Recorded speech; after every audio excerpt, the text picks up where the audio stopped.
नमस्कार दोस्तों, स्वागत है आपका स्टडी फॉर सिविल सर्विसेज में। फ्री वीडियो के लिए चैनल को तुरंत सब्सक्राइब कर लीजिए और नोटिफिकेशन को जरूर ऑन कर लेना। हमारा फ्री वाला टेलीग्राम ये वाला ग्रुप जरूर से जरूर ज्वाइन कर लीजिएगा। दोस्तों, खंड शिक्षा अधिकारी की मुख्य परीक्षा अब बहुत नजदीक आ गई है। अब ज्यादा दिन नहीं बचे हुए हैं, तो लगातार अभ्यास करते रहिए, बिना हिम्मत खोए, बिना धैर्य को खोए। आपको निरंतर चलते रहना है। निरंतर चलना ये सफलता का मूल मंत्र होता है। देखिए, मेहनत बहुत लोग करते हैं लेकिन लगातार नहीं करते। कंसिस्टेंसी बहुत जरूरी होती है और वो आपको मेंटेन करके रखनी है। तो देखते हैं, इसमें टाइम जो है वो 3 घंटे का है, 3 आवर्स का। और यहाँ पे मैक्सिमम मार्क्स जो है वो 200 है। तो इसी के बीच में आपको प्रयास करना है। कुल मिलाकर 40 प्रश्न होते हैं। प्रारूप वही रहेगा और यही जो प्रारूप है ये लगभग आपको परीक्षा हाल में भी दिखाई देगा। यानी यहाँ जो आप अभ्यास कर रहे हैं पेपर, समझ लीजिए कि परीक्षा का ही प्रश्न पत्र है। प्रश्न ये नहीं रहेंगे लेकिन प्रारूप यही रहेगा। प्रश्नों की कोई गारंटी नहीं है, ये प्रश्न क्या होंगे ये आयोग ही जानता है। लेकिन फिर भी ये जो श्रृंखला आप देख रहे हैं, ये जो सीरीज है पूरी, इसमें जितने भी प्रश्नों पर डिस्कस किया गया है, ये डायरेक्टली या इनडायरेक्टली कहीं ना कहीं आपको देखने के लिए मिल सकते हैं। ये संभावना है। ठीक है, तो चलते हैं आगे। देखिए, इसमें 3 सेक्शन है, सेक्शन ए, सेक्शन बी और सेक्शन सी। प्रैक्टिस कराना हमारा उद्देश्य है, तो प्रैक्टिस आप करिए, ये आपका फर्ज भी बनता है। क्योंकि अंतिम समय जो आपने अभी तक इतना प्रयास किया है उस पर एक फिनिशिंग टच देने की आवश्यकता है, और वो ऐसे ही दिया जा सकता है। स्टॉप वॉच में टाइम फिट कर लीजिए और एक प्लेन पेपर पर अपनी पेन लेकर बैठ जाइए, लिखने की कोशिश करिए। मतलब इन प्रश्नों को हल करने का प्रयास करिए और 3 घंटे के अंदर ही कोशिश करिएगा। 3 घंटे से 1 मिनट या 1 सेकंड भी ज़्यादा मत लीजिएगा। ये आपके लिए फ़ायदेमंद होगा, क्योंकि वहाँ परीक्षा हाल में आपको 3 घंटे के अंदर ही पूरी फॉर्मेलिटीज़ भी करनी होती है। मतलब कापी का जो भरने वाला काम है, परीक्षक को हैंडल करना है। वहाँ जो निरीक्षक होते हैं, माफ़ कीजिएगा, जो निरीक्षक होते हैं उनको हैंडल करना है। वो किस टाइप के होंगे, कब पेपर देंगे, ये सब भी एक समस्या होती है। तो उन चीज़ों के बाद जो समय बचता है वो आपका होता है। इनसे आप कुछ कर नहीं सकते, मतलब आप लड़ झगड़ नहीं सकते। कुछ लोग शिकायत करते हैं कि हमारे यहाँ पेपर देर से मिला, तो उसका आप कुछ नहीं कर सकते, वो व्यवस्था है। लेकिन जो बचा हुआ समय है वो आपका है और उसके अंदर ही आपको अपना उत्तर देना है। तो वहाँ आपको तैयार रहना है। 3 घंटे के अंदर, 3 घंटे से कुछ पहले ही करने का प्रयास करिए। मतलब ऐसी कोशिश करिए कि 5 मिनट पहले आपका पूरा जो है वो कंप्लीट हो जाए। और सारे प्रश्न आपको हल करने हैं। 40 प्रश्नों का पूरा एक क्षेत्र है, तो उसमें एक भी प्रश्न आपको छोड़ना नहीं है। और जो प्रश्नों की शब्द सीमा है उसको याद रखिएगा। यहाँ वर्ड लिमिट को ध्यान में रखना इसलिए आवश्यक है क्योंकि अगर आप किसी भी एक प्रश्न में ज़्यादा समय खपाते हैं तो दूसरा वाला प्रश्न या तो छूट जाएगा या फिर अधूरा रह जाएगा, और ये ठीक नहीं है। क्योंकि एक प्रश्न पे आपको मैक्सिमम कितना मिल सकता है, 2 नंबर अगर अधिकतम है तो, या 6 नंबर या 10 नंबर जैसा प्रश्न है वो भी पूरा नहीं मिलेगा, कभी नहीं मिलेगा। और अगर आपने उसी के एवज में बहुत सारे प्रश्न हल किए हैं तो हर प्रश्न पे थोड़ा थोड़ा मिलेगा, तो वो आपके लिए ज़्यादा लाभदायक होगा। तो ऐसी कंडीशन में आपको इन चीज़ों पर ध्यान देना है। चलिए अब देखते हैं प्रश्न को। यहाँ सेक्शन ए में कुल मिलाकर 10 प्रश्न होते हैं। प्रत्येक प्रश्न 10-10 नंबर का है। पहले वाले हिस्से में पूछा गया है हायर एजुकेशन की जो स्थितियाँ हैं और इसके जो इश्यूज़ हैं भारत में, उसको हमें डिस्कस करना है। इसके बाद जो सेकेंड क्वेश्चन है, इसमें इंक्लूसिव एजुकेशन के बारे में पूछा गया है। मिड डे मील स्कीम के बारे में क्वेश्चन आया है। इसके अलावा 4th नंबर वाले में पूछा गया है कि बेसिक एजुकेशन स्कीम जो थी महात्मा गांधी की, उसके जो की फीचर्स है उस पर हमें प्रकाश डालना है। इसके बाद emergence of online education in India. Online शिक्षा एक फैशन भी बन गया है और आवश्यकता भी बन गई है कोविड के दौर में, तो इस पर काफ़ी अच्छे खासे प्रश्न बन सकते हैं, इसको आप लिख सकते हैं। इसके अलावा जो 6th नंबर का क्वेश्चन है, इसमें वोकेशनल एजुकेशन के बारे में है। कुल मिलाकर ये समझ लीजिए कि ये जो 9वां मॉडल टेस्ट पेपर आप देख रहे हैं, प्रश्न पत्र, ये पूरी तरह से एजुकेशन वाले मैटर पर डिपेंड करता है। इसमें ज़्यादातर जो प्रश्न है वो शिक्षा से जुड़े हुए हैं। शिक्षा की जो नई नई नीतियाँ आई हैं या शिक्षा का जो बदलता हुआ पैटर्न है। देखिए, जो कोविड का लॉकडाउन वाला सिस्टम चला है, दौर चला है, उसमें सबसे ज़्यादा नुकसान स्कूलों को ही हुआ है। स्कूल अभी तक पूरी तरह से सुचारू रूप से नहीं चल पाए हैं। यहाँ तक कि जो 8वीं तक के विद्यालय हैं वो अभी तक बंद हैं। वहाँ ताले लटके हुए हैं और बच्चे जो हैं वो घर पर अपना मौज मस्ती कर रहे हैं। ऑनलाइन एजुकेशन जो होती है उसमें इतना, एक तरह से कहा जाए तो समर्पण नहीं हो पाता, जैसा कि जो फेस टू फेस क्लासेस होती हैं उनमें होता है। ये आपने खुद अनुभव किया होगा। तरह तरह के डिस्ट्रैक्शन होते हैं जो कि परेशान करते हैं। कुल मिलाकर ये बात है कि अभी भी स्कूलों का जो ढांचा है वो पहले जैसी अवस्था में लौट नहीं पाया है और लौटेगा भी नहीं। कोविड के बाद की जो दुनिया होगी वो पहले वाली दुनिया से अलग होगी, ये हम पहले से ही मानकर चल रहे हैं और यही बात है। तो स्कूलों का भी जो स्वरूप है वो परिवर्तित होगा और जो नई एजुकेशन पॉलिसी आई है उसके हिसाब से भी बहुत सारे चेंजेस हुए हैं। तो इसलिए शिक्षा एक चर्चा का विषय है, और चर्चा का विषय है तो ये जो पूरा मॉडल प्रश्न पत्र है, इसके जितने लगभग सारे प्रश्न ये इसी पर आधारित है, अलग अलग तरीके से। तो देखिए, इसके बाद यहाँ पे वोकेशनल एजुकेशन पे क्वेश्चन है। इसके बाद ये कहा गया है कि जो वुमेन्स और गर्ल्स होती हैं ये स्कूल को ड्रॉप आउट कर लेती हैं, मतलब कुछ समय तक पढ़ेंगी, उसके बाद नाम कटा लेंगी या घर बैठ जाएंगी, या ड्रॉप आउट एकदम से न भी करें तो क्लास लेना बंद कर देती हैं और जाकर परीक्षा दे देती हैं। इस प्रकार से होता है। तो इसके पीछे क्या रीज़न है, इस पर आपको थोड़ा सा हाईलाइट करना है। इसके बाद एससी और एसटी एजुकेशन का जो यहाँ पे कॉन्स्टिट्यूशनल गाइडलाइन है उस पर आपको ज़रा सा संक्षेप में ही बताना है। और 10वें नंबर के प्रश्न में कहा गया है कि discuss the challenges involve in implementation of new education policy 2020। जो यहाँ पे एनईपी है यानी नेशनल एजुकेशन पॉलिसी है नई वाली 2020, इसके रास्ते में कौन कौन सी चुनौतियाँ हैं जो कि इसकी इम्प्लीमेंटेशन में रोड़े अटकाए हुए हैं या बाधा बनती हैं। मतलब आप समझ रहे हैं ना, यहाँ पे योजना आती है तो उसका इम्प्लीमेंटेशन भी एक महत्वपूर्ण चीज़ होती है। मतलब योजना तो एक कागजी होती है, उसको लागू करना एक चुनौतीपूर्ण चीज़ है। तो यहाँ कौन कौन से बाधाएं हैं। इसी प्रकार से आपका सेक्शन बी भी है। सेक्शन बी में आपको यहाँ स्वयं और स्वयं प्रभा के बारे में बताना है। कॉन्स्टिट्यूशनल प्रोविज़न जो 86 अमेंडमेंट एक्ट है उसके बारे में बताना है। इसी प्रकार से स्ट्राइड है, इक्विप है, या महिला समाख्या योजना है, दीक्षा प्लेटफॉर्म है, इसके बारे में बताना है।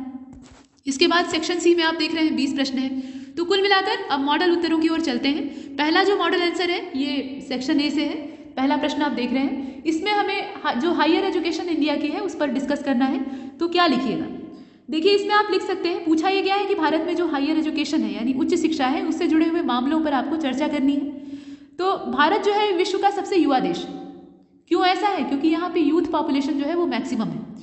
मतलब 29 साल तक के जो आयु वर्ग वाले लोग हैं वो यहाँ पे ज़्यादा मात्रा में पाए जाते हैं। और इसका मतलब क्या है कि हम सबसे ज़्यादा सक्षम है दुनिया में, हमारे पास ताकत है, हमारे पास बाहुबल है। कहा जाता है ना कि जवानी जिस ओर चलती है जमाना उसी तरफ चलता है। तो युवा जो होते हैं वो लहरों का रुख मोड़ने में सक्षम होते हैं, वो इतिहास को बदलने में सक्षम होते हैं, ये सब चीज़ें हैं। लेकिन ऐसा कब होगा? जब वो सही दिशा में चलेंगे तब। और क्या हमारे देश का हर युवा सही दिशा में चल रहा है या जो उसे करना चाहिए वास्तव में वही कर रहा है?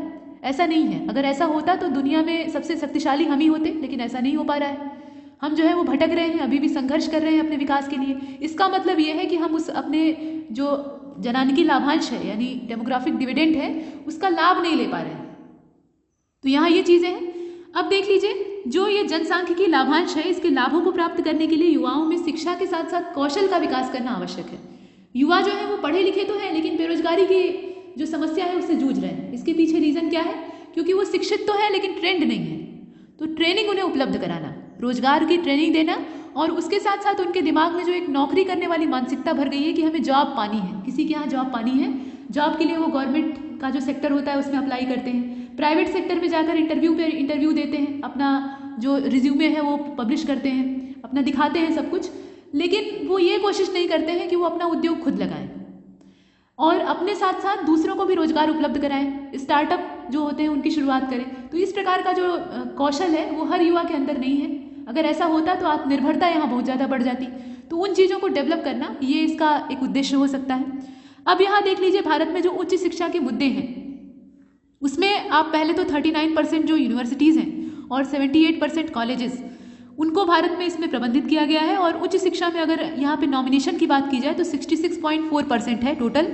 इसका मतलब यह है कि 22% कॉलेज जो सरकारी कॉलेज हैं उनमें बड़ी संख्या में ऐसे बच्चे हैं जो कि निजी उच्च शैक्षणिक संस्थानों की फीस वहन कर पाने में सक्षम नहीं है। कहने का मतलब क्या है कि देश में बहुत सारे ऐसे युवा हैं जो कि प्रतिभाशाली तो हैं लेकिन वो सामान्य से सरकारी स्कूल में, देखिए अब यहाँ सरकारी स्कूल खराब नहीं होते हैं, लेकिन ऐसे सरकारी स्कूलों में जहाँ पे इंफ्रास्ट्रक्चर का पूरी तरह से अभाव है, सिस्टम पूरी तरह से ध्वस्त है, वहाँ पर पढ़ने के लिए विवश है क्योंकि वहाँ फीस कम है इसलिए। और वहीं पर बगल में एक चकाचौंध वाला प्राइवेट स्कूल खुला हुआ है जहाँ की वेल मेंटेन पूरा सिस्टम है, अच्छी खासी पढ़ाई होती है और बढ़िया वहाँ पे जो स्किल का डेवलपमेंट है वो भी किया जाता है, इंटर्नशिप वगैरह होती है। वहाँ पे फीस बहुत तगड़ी है, इस वजह से वहाँ वो एडमिशन नहीं पा सकते। ये चीज़ें हैं। तो यहाँ अर्थ अभाव भी एक मजबूरी है। इसके बाद ग्रामीण और शहरी शिक्षा का विभाजन, यानी केवल 5 भारतीय राज्य यूपी, महाराष्ट्र, तमिलनाडु, पश्चिम बंगाल और कर्नाटक, यहाँ उच्च शिक्षा में नामांकन 54% है। बिहार में कॉलेज का घनत्व जो है वो 7 है और कर्नाटक में 54 है, यानी राष्ट्रीय जो एवरेज है उसको देखा जाए तो राष्ट्रीय एवरेज कितना है? 28 है। इसी हिसाब से जो विकल्प लागत है उसमें छात्रावास शुल्क होता है, यात्रा लागत होती है, ये सब बहुत ज़्यादा होता है। कई बार ऐसा देखा जाता है कि ये सब खर्चे जो हैं ये बहुत ज़्यादा बढ़ जाते हैं और ये शिक्षा की प्रक्रिया को बाधित करते हैं। स्नातकों की कम रोजगार क्षमता, खराब शिक्षा गुणवत्ता, अपर्याप्त धन, अधिक नियामक मानदंड भारत में उच्च शिक्षा को नकारात्मक रूप से प्रभावित करते हैं। इसे आप लिख सकते हैं। भारतीय विश्वविद्यालय विश्वविद्यालयों की जो शीर्ष टॉप 100 की सूची है उसमें अपनी जगह बनाने में विफल रहते हैं। और अंतर्राष्ट्रीय छात्रों की संख्या उच्च शिक्षा की गुणवत्ता का एक बढ़िया संकेतक है। और भारत दुनिया के कुल जो अंतर्राष्ट्रीय छात्र हैं उनमें 1% से भी कम हिस्सेदारी यहाँ पर रखता है। तो कहने का मतलब यह है कि विदेश से जो सीखने के लिए आने वाले छात्र हैं वो भी यहाँ पर अब कम रुझान ले रहे हैं, सिर्फ 1% की हिस्सेदारी है। तो ये शर्मनाक बात है, ये सब चिंता का विषय है। इसके बाद सेकंड क्वेश्चन की ओर चलते हैं। यहाँ समावेशी शिक्षा के बारे में कहा गया है, यानी जो इंक्लूसिव एजुकेशन है वो असल में क्या है, और विकलांग बच्चे जो हैं उनके शिक्षा को सुनिश्चित करने के लिए सरकार क्या क्या कदम उठा रही है, इस पर आपको थोड़ा सा प्रकाश डालना है। तो देखिए, समावेशी शिक्षा का मतलब ये है कि प्रत्येक बच्चे को गुणवत्तापूर्ण शिक्षा दी जाए और सीखने का अधिकार मिले। यूनिसेफ के हिसाब से समावेशी शिक्षा का मतलब ये होता है कि सभी बच्चे जो हैं वो एक ही कक्षा में, एक ही स्कूल में, इस हिसाब से। अब इसका मतलब ये है कि हर बच्चे को स्कूलों में लाना और उन्हें शिक्षित करना। यह सभी बच्चों को उनके मानसिक और शारीरिक क्षमताओं के बावजूद सीखने और भाग लेने, इसके अलावा सम्मानजनक जीवन जीने का अवसर देगा। ये सब चीज़ें आप इसमें शामिल कर सकते हैं। अब जो विकलांगता से ग्रस्त बच्चे होते हैं उन्हें लोग या तो अपने ऊपर बोझ समझते हैं, पढ़ाते लिखाते नहीं हैं, और नहीं तो फिर पढ़ाते लिखाते हैं तो फिर एक बहुत सामान्य सी जो मामूली शिक्षा होती है वो देते हैं। तो उनके लिए बहुत सारी पहल है, जैसे कि समग्र शिक्षा है, RTE अधिनियम है, विकास डे केयर है, इन्हें आप देख सकते हैं इस प्रकार से। ये सब योजनाएं हैं। और according to ministry of human resource development only 1% of 12 million children with disabilities attend school in India. ये दुखद बात है, और इसलिए कहा गया है कि a flexible approach is needed to support student to become independent learner and actively participate in learning process. ये एक सार्थक पहल है अगर ऐसा हो जाता है तो। इसके बाद आगे चलते हैं। तीसरे नंबर के प्रश्न में मिड डे मील प्रोग्राम जो है उसके बारे में कहा जा रहा है। तो यहाँ पर मिड डे मील स्कीम जो है इसके बारे में आपको सिर्फ लिखना नहीं है, बल्कि इसके जो सिग्निफिकेंस है उसे भी डिस्कस करना है। तो देखिए मध्याह्न भोजन योजना, बच्चों को स्कूल में ही खाना पीना उपलब्ध कराया जाएगा, ऐसी योजना थी। और इसका उद्देश्य मूल रूप से बच्चों को स्कूल से जोड़ना था, ये इसका मेन पर्पस था। लेकिन लिखना कैसे है, 1995 में इसकी लॉन्चिंग होती है, मतलब जो पोषण कार्यक्रम है उसको लॉन्च किया गया था, और ये राष्ट्रीय कार्यक्रम के रूप में शुरू होता है। लेकिन उस समय इसका स्वरूप मिड डे मील वाला नहीं रहता है। मिड डे मील वाला जो इसका स्वरूप है वो 2004 में इस रूप में बनकर सामने आता है, यानी इसका नाम बदल दिया जाता है। और मध्याह्न भोजन योजना जो थी, यानी मिड डे मील प्रोग्राम, ये दुनिया का सबसे बड़ा स्कूली भोजन कार्यक्रम है। और देश भर में करीब 12 करोड़ जो बच्चे हैं वहाँ तक इसकी पहुँच बनाने की योजना थी, और बनी हुई भी है, ऐसा नहीं है। योजना के तहत सरकारी या जो सरकारी सहायता प्राप्त स्कूल होते थे उसमें मदरसा और मकतब भी आते थे, मतलब जो धार्मिक स्कूल होते थे उनकी भी बात है। यहाँ पर कक्षा 1 से लेकर 8वीं तक, यानी फर्स्ट से लेकर 8th क्लास तक, स्टैंडर्ड तक जितने भी बच्चे थे उनको 200 दिनों तक स्कूल में गर्म पकाया हुआ पौष्टिक भोजन दिया जाएगा, यानी जो न्यूट्रिएंट से भरा हुआ पोषक पदार्थ है वो दिया जाएगा। इसमें मेनू होता था बाकायदा कि इस दिन कचौड़ी मिलेगी, इस दिन खिचड़ी मिलेगी, इस दिन दलिया मिलेगा, इस हिसाब से इस दिन पुलाव मिलेगा। तो ये पूरा मेनू होता था, जो कि प्राइमरी स्कूलों और जो जूनियर हाई स्कूल माध्यमिक विद्यालय होते थे वहाँ पर दीवारों पर पेंट किया हुआ होता था, और उसके आधार पर बांटा जाता था। ये सब चीज़ें हैं। और प्राथमिक स्कूलों में ये था शब्द इसलिए इस्तेमाल हो रहा है क्योंकि अभी कोविड के दौर में ये जो चीज़ है ये बाधित हो गई है, मतलब खिलाने वाला काम बाधित हो गया है, क्योंकि सोशल डिस्टेंसिंग या जितनी भी चीज़ें हैं, सुरक्षा वाला मामला है, उसके चलते इसको नहीं चलाया जा रहा है। स्कूल भी बंद है, ये भी आप जानते हैं। 8वीं तक के स्कूल कहाँ खुले हुए हैं, बंद है। तो ऐसी कंडीशन में जो इसका खर्चा पानी है, मतलब जो बच्चों को खिलाया जाता था, वो पैसा उनके खाते में सरकार ट्रांसफ़र कर रही है, ये काम हो रहा है। तो यहाँ पर उद्देश्य क्या होता था, उद्देश्य ये होता था कि जो मिड डे मील योजना है इसके जरिए बच्चों को स्कूल में इनवाइट किया जाए, आकर्षित किया जाए कि चलो स्कूल इसी बहाने चलते हैं, वहाँ भोजन मिलेगा। देखिए, जो छोटे छोटे बच्चे होते हैं, खासतौर पे इस तरह के पिछड़े इलाकों के जहाँ पे लोगों को बुला बुला कर पढ़ाना पड़े, माता पिता खुद ही पढ़ाने के लिए बहुत ज़्यादा इच्छुक नहीं होते, जागरूकता का अभाव होता है। तो ऐसे क्षेत्र के जो बच्चे होते हैं उन्हें आकर्षित करने के लिए थोड़ा सा प्रलोभन देना पड़ता है।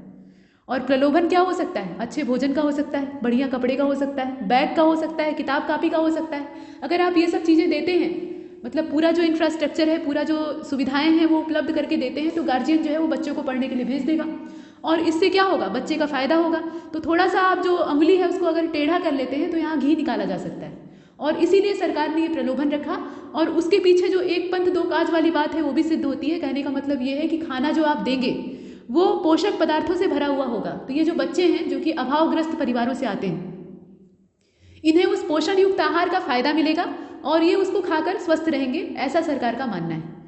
अब इसमें दुरुपयोग वाली घटनाएं भी देखी गई हैं, बहुत सारी ब्लैकमेलिंग चलती है और जो खाना बच्चों का होता है उसको ग्राम प्रधान खा जाते हैं मतलब बच्चों को सिर्फ दलिया पकाकर दे दिया जाता है और बाकी जो पैसा आता है या जो भोजन होता है उसको प्रधान और जो स्कूल के हेडमास्टर होते हैं वो चट कर जाते हैं। इस प्रकार से होता है। बेच भी देते हैं, जो प्रधानाचार्य होते हैं वहाँ के वो कभी कभी इसका दुरुपयोग करते हैं और उसके बाद इसको बेचकर अपना पैसा कमा लेते हैं, इससे भी मुनाफा। और जो सामान्य दलिया होता है उसमें छिपकली और कॉकरोच निकलने की घटनाएं आए दिन आपने अखबारों में देखी होंगी। तो ये व्यवस्था का दोष है, सरकारी नीति का दोष नहीं है, उसके क्रियान्वयन में होने वाली गड़बड़ियाँ हैं। तो ये सब चीज़ें हैं। कुल मिलाकर ये योजना अच्छी थी, सार्थक पहल वाली थी। अब इसका कितना कोई फ़ायदा लेता है या नुकसान करता है वो अलग चीज़ है। अब वर्तमान समय में जो ये कोरोना काल चल रहा है इसमें होता क्या है, तो इसमें होता ये है कि सोशल डिस्टेंसिंग की वजह से स्कूल बंद हो जाते हैं, तो जो इसका पैसा है मतलब इसके एवज में होने वाला खर्चा है हर बच्चे के ऊपर, उसको सरकार उस बच्चे के खाते में ट्रांसफ़र कर रही है। ये चीज़ें हैं। और उसके साथ साथ एक बात और है कि देखिए जो प्राइमरी स्कूल या माध्यमिक स्कूल होते थे वहाँ एक लाइन से एक पंगत में बैठाकर खिलाया जाता था, मतलब वहाँ परोसने का काम होता था और महिला रसोइयाँ जो है वो भोजन पकाती थी, प्रायः ऐसा ही होता था। तो महिलाओं को रोजगार मिलता था। उसके साथ साथ जो बच्चे थे वो हर मतलब किसी भी जाति समुदाय धर्म के हों, वो एक साथ बैठकर एक पंक्ति में एक ही तरह के बर्तन में अपने आसपास सट सट के बैठते थे और खाना खाते थे। तो ये भेदभाव को मिटाने का भी एक मतलब एक दृश्य देखा जा सकता है इसमें। हालांकि साथ में बैठकर खाने से भेदभाव नहीं मिटता है, वो मन से मिटता है और मन से तब मिटेगा जब उनके जो माता पिता हैं, जो उनका आसपास का माहौल है वो सही हो। तो ये अलग चीज़ है। लेकिन कुल मिलाकर जो मध्याह्न भोजन योजना थी यानी मिड डे प्रोग्राम था, ये काफ़ी अच्छा था और अभी भी चलायमान होने के योग्य है। और निसंदेह कोविड का जब दौर जो है वो चला जाएगा, मतलब ऐसी कम उम्मीद दिखाई दे रही है कि अभी इतनी जल्दी जाएगा, लेकिन अगर चला गया तो ये फिर से कुछ नए ढंग से क्रियान्वित हो सकती है, ऐसा कहा जा सकता है। फिलहाल आगे चलते हैं। चौथे नंबर के प्रश्न को देखिए, ये तो मिड डे मील वाली स्कीम वाला तीसरा था। चौथे प्रश्न में ये कहा गया है कि enumerate the key features of scheme of basic education by Mahatma Gandhi.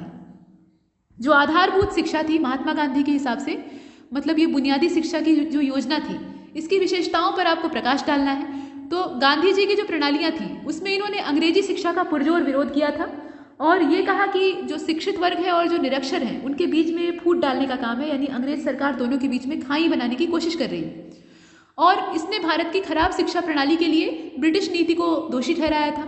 और गांधी जी ने 1937 में अपने साप्ताहिक जो समाचार पत्र इनका था हरिजन, उसमें बुनियादी शिक्षा योजना के बारे में बात की थी और स्व सहायता वाली जो शिक्षा की एक प्रणाली थी उसको प्रस्तावित किया था। इस योजना को शिक्षा की वर्धा योजना के नाम से भी जाना जाता है। तो वर्धा योजना का जो रूपांतरण है उसी को आप देख रहे हैं।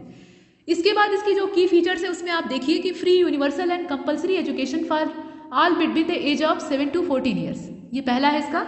इसके बाद जाकिर हुसैन कमेटी की रिकमेंडेशन थी और रिकमेंडेशन क्या थी कि education should be imparted in mother tongue, मतलब मातृभाषा में इसका जो प्रसार है उसको किया जाए।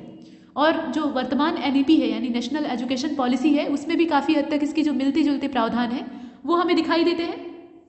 इसके बाद to break the chain of theory based education it propose education through craft और प्रोडक्टिव वर्क, मतलब जो यहाँ पे कौशल विकास वाली जो बात कही जाती है उसको हम देख रहे हैं, यानी क्राफ्ट के जरिए या जो प्रोडक्टिव वर्क है या प्रैक्टिकल वर्क आप कह सकते हैं उसके जरिए सीखने पर बल दिया गया था। उसकी तुलना में जो थियोरेटिकल रट्टा मार विद्या है उसको पीछे करने की बात कही गई थी। ये बातें हैं। इसके साथ और भी की फीचर्स हैं, इसमें बहुत सारे हैं। क्राफ्ट एजुकेशन ऑफर, मतलब यहाँ पे जो शिल्प उद्योग या शिल्प कला है या हस्त कौशल है उसको विकसित करने पर बल दिया गया था।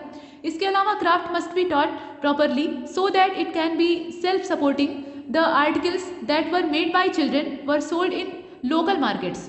The idea was to enable the school to meet their expenditures. ये चीज़ें हैं। इसके अलावा it was mandatory to learn Hindi language, मतलब यहाँ पे हिंदी भाषा के प्रसार को काफ़ी ज़्यादा महत्व दिया गया था। और the teachers and student were free to teach learn, मतलब teach and learn according to their interest, मतलब यहाँ पर छात्रों पर किसी भी विषय को थोपा नहीं जाएगा। जैसे ऐसा होता था ना अभी तक की जो एजुकेशन प्रणाली थी कि आपको कुछ विषय पढ़ने ही पड़ते थे, चाहे आप उसे पढ़ना चाहें या ना पढ़ना चाहें। लेकिन अब ऐसा नहीं है, कोई भी सब्जेक्ट या कोई भी चीज़ थोपी नहीं जाएगी। इसके बाद 5वें नंबर के प्रश्न की ओर चलते हैं। यहाँ पर इमरजेंस जो ऑनलाइन एजुकेशन का है भारत में उसको हमें एग्जामाइन करना है। तो देख लीजिए, जो ये पेंडेमिक दौर चल रहा है यानी कोरोना वायरस का दौर चल रहा है, इसमें ऑनलाइन एजुकेशन काफ़ी ज़्यादा चर्चित हुआ है और काफ़ी ज़्यादा पॉपुलर भी हुआ है। मतलब ऑनलाइन पढ़ाने का और ऑनलाइन पढ़ने का दोनों जो सिलसिला है वो काफ़ी हद तक बढ़ा है। मतलब पहले से ही चल रहा था लेकिन अब और ज़्यादा तेज हो गया है। तो ऐसी कंडीशन में ऑनलाइन एजुकेशन पे कोई ना कोई प्रश्न बन सकता है। इसकी खामियां, इसकी अच्छाइयाँ, इसके तंत्र, इन सब के बारे में बन सकता है। तो यहाँ जो इसके एडवांटेजेस हैं और डिसएडवांटेजेस हैं, दोनों पर आपको प्रकाश डालना चाहिए, क्योंकि यहाँ पर आपको परीक्षण करना है। तो ऑनलाइन एजुकेशन के माध्यम से होता क्या है, आप घर बैठकर अपने एक कमरे में जहाँ आप रहते हैं बिस्तर पर, या अभी ठंडी का मौसम आ रहा है तो रजाई में बैठकर इस वीडियो को देख रहे हैं। ये ऑनलाइन एजुकेशन का ही आलम है। इसके अलावा पेड ग्रुप के मेंबर्स होते हैं तो वो अपना जो स्टडी मटेरियल होता है उसको देखते हैं। कुल मिलाकर ये है कि ऑनलाइन प्लेटफॉर्म के जरिए ही आपको वो सारी चीज़ें उपलब्ध करा दी जा रही हैं, वो भी घर बैठकर, जो आप गली कूचे में जाकर किसी कोचिंग संस्थान में या किसी स्कूल में बैठकर पढ़ते थे। आपका टीचर जो है वो स्क्रीन पर दिखाई देता है और वो आपको निर्देश देता है और उससे आप सीख कर पढ़ते हैं। ये है ऑनलाइन एजुकेशन।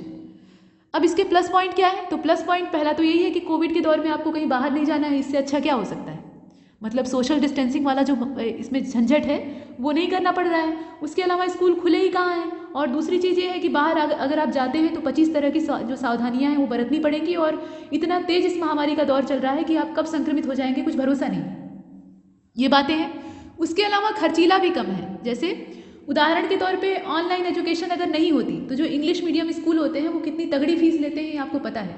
बस में बैठाकर छोटे छोटे बच्चों के ऊपर 8-10 किलो का बैग लादकर उन्हें बस में चढ़ाकर जो गार्जियन है वो भेज देता है, और एक एक बच्चे का जो सालाना खर्च होता है वो जो अच्छे वाले स्कूल होते हैं उसमें लाखों रुपए आता है।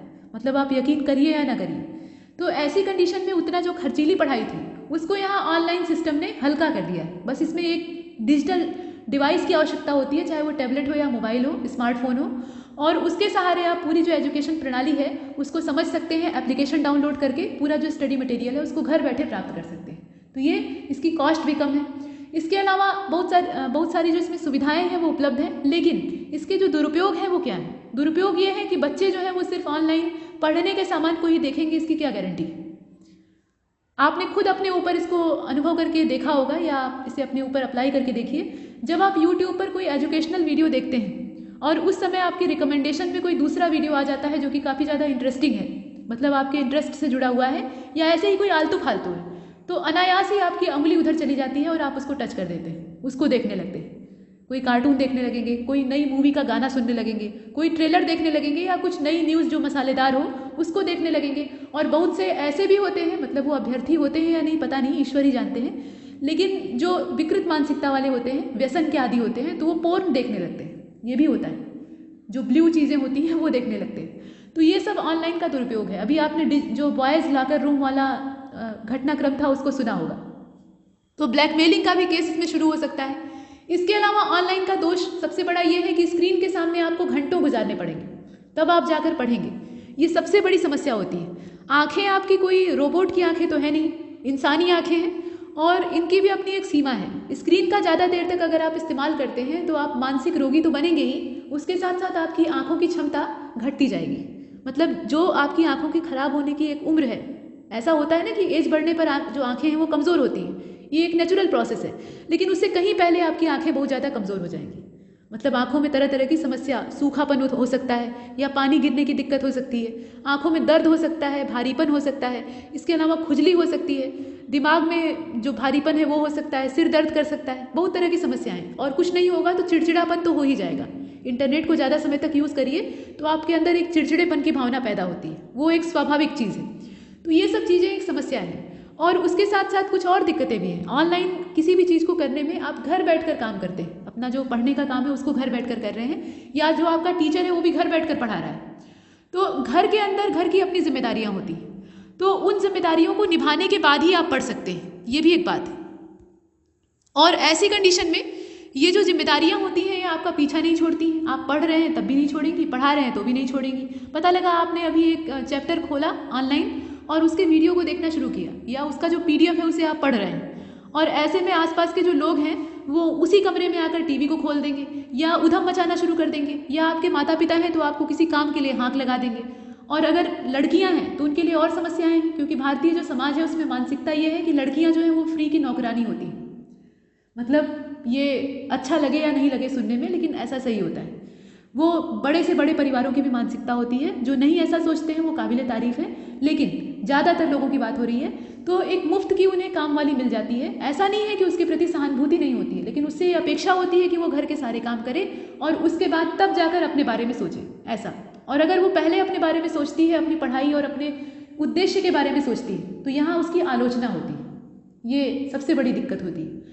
तो घर में बैठकर अगर लड़की पढ़ाई कर रही है तो जो गार्जियन होते हैं उनकी खुजली होने लगेगी कि ये घर के काम में सहायता क्यों नहीं कर रही है, मोबाइल में आँख गड़ा कर बैठी है, कोई गेम वेम खेल रही होगी, पढ़ क्या रही होगी, ऐसे ही। तो इस तरह से होता है, मतलब उन्हें पढ़ाई में पूरी अच्छी खासी जो बाधा है वो पहुंचती है। तो ऑनलाइन एजुकेशन के फायदे भी हैं और नुकसान भी हैं, दोनों चीज़ें आप लिख दीजिएगा, यहाँ बहुत कुछ है लिखने के लिए। इसके बाद आगे चलते हैं। यहाँ आप देख रहे हैं, यहाँ पर देख रहे हैं वुमेन स्टूडेंट्स जो होती हैं उनके सामने दिक्कत होती है, डोमेस्टिक रिस्पॉन्सिबिलिटीज़ जो होती हैं वो उनके पीछे एकदम चिपकी रहती है। इसके बाद आगे चलते हैं, 6वें नंबर के प्रश्न को देखिए। यहाँ पर कहा गया है कि जो सिनेरियो है वोकेशनल एजुकेशन का भारत में, उसको हमें दर्शाना है। तो आइए देखते हैं ये क्या चीज़ है, इसके बारे में हम क्या क्या लिख सकते हैं और क्या नहीं लिख सकते हैं। व्यावसायिक शिक्षा के बारे में, ये जब से नई एजुकेशन पॉलिसी आई है तब से ज़्यादा चर्चा हो रही है।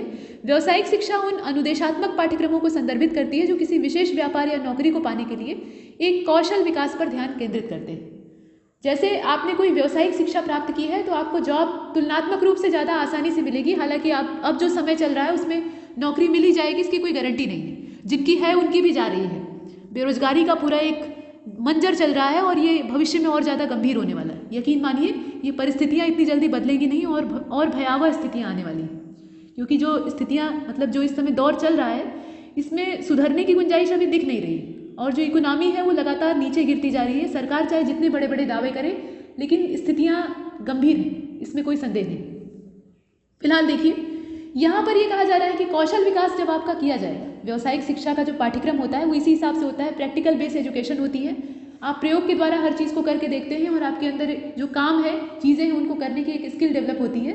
तो उसके द्वारा आप फिर एक काम करने के योग्य आदमी बनते हैं, कुशल आदमी बनते हैं, ये कहा जा सकता है।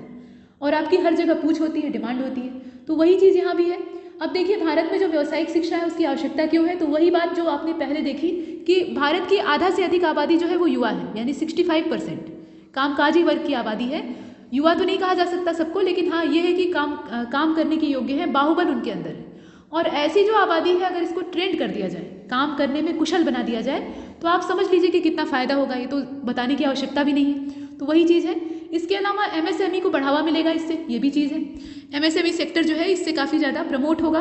और जो ब्रिज स्किल गैप है वो इसमें आप देख सकते हैं। चैलेंजेस विथ वोकल या वोकेशनल एजुकेशन एंड ट्रेनिंग, मतलब इसके रास्ते में जो चैलेंजेस है वो क्या है, तो पहली चीज़ तो संसाधनों का अभाव है, ये सबसे बड़ा चैलेंज है, इसे आप लिख सकते हैं। यहाँ पर MSDE और MHRD के बीच में जो समन्वय है उसका अभाव हम देखते हैं। MSDE का मतलब आप देख रहे हैं यहाँ पर ministry of skill development and entrepreneurship, ये जो है ये एक मिनिस्ट्री, और दूसरी वाली जो मिनिस्ट्री है उसे हम जानते ही हैं, ministry of human resource and development. तो इन दोनों के बीच में गतिरोध जो है ये इस समस्या, मतलब इस जो योजना है या ये जो क्रियान्वयन है इसके रास्ते में बाधा है। इसके अलावा इररिलेवेंट जो कोर्सेज हैं वो भी एक बाधा बनने का काम करते हैं। और सेकेंडरी लेवल जो ड्रॉप आउट है वो भी इसमें एक अड़चन का काम करता है, मतलब ये भी एक बाधा ही है।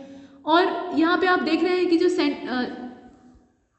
इस तरह के वोकेशनल इंस्टीट्यूशंस हैं उनमें भी अच्छी खासी कमी दिखाई देती है, मतलब उनकी संख्या में एक तो कमी है और अगर है भी तो उनमें इंफ्रास्ट्रक्चर का अभाव है।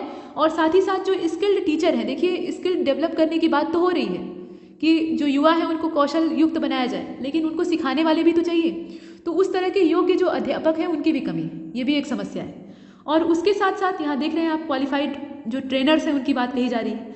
और सोशल जो एक्सपेक्टेबिलिटी है, मतलब स्वीकार्यता है, उसकी भी कमी है, उसको भी आप लिख सकते हैं। इसके बाद आगे चलते हैं 7वें नंबर के प्रश्न की ओर। इसमें कहा जा रहा है कि outline the issues causing women's and girls school drop out in India, मतलब भारत में स्कूल छोड़ने के पीछे जो महिलाएं और बच्चियां स्कूल छोड़ देती हैं उसके पीछे क्या रीज़न हो सकते हैं।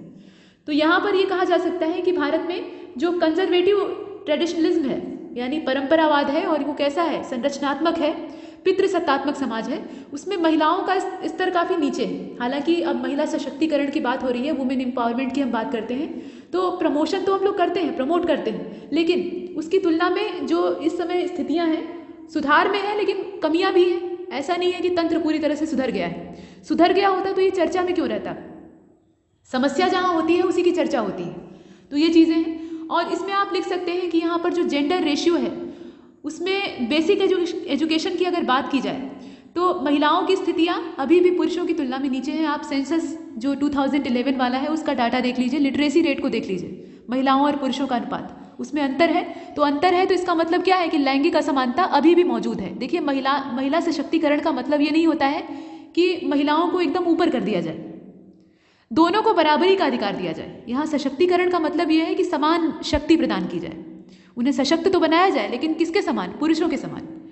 तो बराबरी का अधिकार दिया जाए क्योंकि वह भी एक मनुष्य है और पुरुष भी एक मनुष्य है। तो मनुष्य होने के नाते दोनों का एक बराबर जो मानवाधिकार है वो उन दोनों को प्राप्त होना चाहिए। यहाँ ऐसा नहीं है कि महिला को बहुत ज़्यादा पढ़ा लिखा कर ऊपर कर दिया और पुरुष को पढ़ाया ही नहीं, तो फिर असमानता पैदा होगी, तब हमें पुरुष सशक्तिकरण की आवश्यकता पड़ेगी।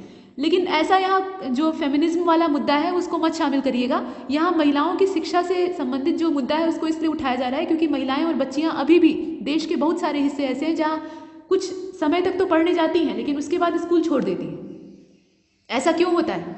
पहली चीज़ तो जो इसके पीछे कारण है वो घरेलू जो गार्जियन का दबाव होता है वो होता है। मतलब घर के जो अभिभावक होते हैं वो चाहते हैं, मतलब एक सामान्य लड़की की जीवन शैली की बात हो रही है जो कि एक मध्यम वर्गीय या निम्न वर्गीय परिवार से बिलोंग करती है। बहुत अच्छी मानसिकता वाले या संभ्रांत लोग हैं तो उनकी बात अलग है। तो उसके साथ बर्ताव ऐसा होता है कि जब वो सुबह सोकर उठती है और सुबह का समय याद करने के लिए बड़ा अच्छा होता है तो उसको पढ़ने के लिए बैठ जाना चाहिए। लेकिन जैसे ही वो पढ़ने के लिए बैठती है उधर से हाँक लगती है कि पहले बर्तन धो डालो और बर्तन धोकर खुद नहा लो, चाहे ठंडी हो चाहे कितनी भी बर्फ़ पड़ रही हो, कोई समस्या नहीं है, नहा लो और उसके बाद तुरंत खाना पकाने में लग जाओ क्योंकि सब लोग जो है भूखे हैं और सबको ड्यूटी पर जाना है और तुम्हें भी स्कूल जाना है, तुम्हारे ऊपर हम रहम कर रहे हैं, तुम्हें स्कूल भेज रहे हैं, दया की बात है, ठीक। तो उसके बाद वो क्या करती है, किताब कापी बंद कर देगी, चाहे उसे होमवर्क मिला हो कितना भी ढेर सारा, उससे कोई फ़र्क नहीं पड़ता। उसके बाद वो किताब कापी बंद करके सबको चाय पानी देकर और उसके बाद नहाने के लिए चली जाएगी बर्तन धोने के बाद, और नहा कर निकलेगी तो तुरंत चूल्हे में घुस जाएगी, यानी खाना पकाना शुरू कर देगी और खाना पकाकर सबके सामने परोसना स्टार्ट करेगी। सब खा खा कर जाएंगे और अंत में उसका नंबर आएगा तो वो अपना जो बनाया हुआ खाना रहेगा उसमें से जितना बचा रहेगा उसको खाएगी और टिफ़िन में पैक करके स्कूल की ओर रवाना होगी। स्कूल अगर 10 बजे का है तो वो पहुंचेगी 10:15 में और वहाँ उसे मार और डंडों का सामना करना पड़ेगा क्योंकि शिक्षक जो है उसकी एक नहीं सुनेंगे। उनका अपना रूल होता है, वो ये मानने को तैयार नहीं होंगे कि आप घर पर काम कर रहे थे। और उसके बाद उस डर से वो स्कूल जाने से भी कतराने लगती है, ये भी एक समस्या है। या स्कूल जाती भी है तो वो इतनी ज़्यादा थक चुकी रहती है, मतलब इंसान ही है, कोई मशीन तो है नहीं, तो मशीन नहीं है तो उसको थकावट होगी, निश्चित रूप से होगी। तो इतना ज़्यादा काम करने के बाद वो शारीरिक और मानसिक रूप से इतनी पस्त हो जाती है कि क्लासरूम में जब वो स्थिर होकर बैठती है तो उसको आराम मिलता है और वहाँ उसको नींद आती है। तो आप समझ सकते हैं कि कितनी अच्छी स्थिति होती होगी उसकी। तो इस तरह की कंडीशन है तो वो स्कूल छोड़े नहीं तो क्या करे। इसके साथ साथ सैनिटेशन का जो अभाव है, स्वच्छता का अभाव, मतलब अधिकतर जो स्कूल होते हैं जहाँ रख रखाव अच्छा नहीं है तो वहाँ पर जो शौचालय होते हैं वो साफ़ सुथरे नहीं होते हैं, तो उसे अपनी आवश्यकताओं को पूरा करने के लिए फिर जाना होगा तो वो कहाँ जाएगी। तो ऐसी कंडीशन में वो स्कूल जाने से कतराती है। इसके अलावा बहुत से जो ग्रामीण इलाके होते हैं वहाँ मासिक धर्म के दौरान जो पीरियड्स का दौर होता है उस समय लड़कियों को घर से बाहर नहीं निकलने देते या कहते हैं कि इस समय बाहर मत जाओ, लड़कों के पास मत जाओ, इस तरह से। तो ये एक दकियानूसी जो मानसिकता है इसके चलते भी स्कूल छुड़वा दिए जाते हैं। जो एकदम मतलब आदम जमाने के लोग, सोच वाले लोग हैं, उनकी बात हो रही है। इसके साथ साथ कभी कभी क्या होता है कि पैसे की तंगी आती है घरों में, और पैसे की तंगी आती है तो उस कंडीशन में जो घर वाले होते हैं वो एक बजट तैयार करते हैं और बजट में जो ज़्यादा प्रायोरिटी वाली चीज़ें होती हैं उन्हीं के ऊपर पैसा खर्च करना या इन्वेस्ट करना ये सही समझते हैं। तो पता लगता है कि वो ज़्यादा प्रायोरिटी देते हैं लड़कों को, और लड़कों को पढ़ाने के लिए फीस चुकाने के लिए तैयार हो जाते हैं, और फीस जो है वो लड़कियों के लिए नहीं बचती है तो कहते हैं कि अब पढ़ाई बंद करो, घर का काम करो क्योंकि तुम्हें यही करना है और कुछ करके क्या करोगे, ये बात। इसके साथ साथ और भी चीज़ें हैं, जैसे कभी कभी क्या होता है कि कुछ जो कथित तौर पे बड़ी अच्छी मानसिकता वाले गार्जियन होते हैं वो कहते हैं कि हम लड़की और लड़के में भेद नहीं करते, तो भेद नहीं करते तो वो पढ़ाएंगे, निश्चित रूप से पढ़ाएंगे। लेकिन अगर उनके पास एक लड़का है और एक लड़की है तो लड़के को वो बीटेक और एमटेक करवाएंगे या मेडिकल की पढ़ाई करवाएंगे या कोई टेक्निकल एजुकेशन दिलवाएंगे जिससे कि उसके अंदर स्किल डेवलप हो, और लड़की को सामान्य BA MA करवा देंगे, और वो भी सीधा क्लास लेने के लिए जाने के लिए उसे प्रोत्साहित नहीं करेंगे। घर के काम करो, क्लास लेने जाने की आवश्यकता नहीं है, परीक्षा दे देना, हम बाइक पर बिठा कर तुम्हें दिलवा देंगे, ऐसे। और बहुत से जो दूर दराज के क्षेत्र होते हैं वहाँ कम उम्र में शादी कर देते हैं, और कम उम्र में शादी करते हैं तो उसके बाद ससुराल वाले बड़ा सीना फुलाकर कहते हैं कि भाई हम अपनी बहू को पढ़ाते हैं। पढ़ाते कैसे हैं, पढ़ाते ऐसे हैं कि भाई साड़ी वाड़ी पहनकर बढ़िया घर का काम करो और उसके बाद हम कॉलेज में नाम लिखवा देंगे तुम्हारा, और जो तुम्हारे पति देव हैं वो तुम्हें अपने निजी वाहन पर बैठाकर परीक्षा दिलवाने के लिए वहाँ लेते जाएंगे, पेपर दे देना, डिग्री मिल जाएगी, हो गया पढ़ाई। इसको पढ़ाई कहते हैं।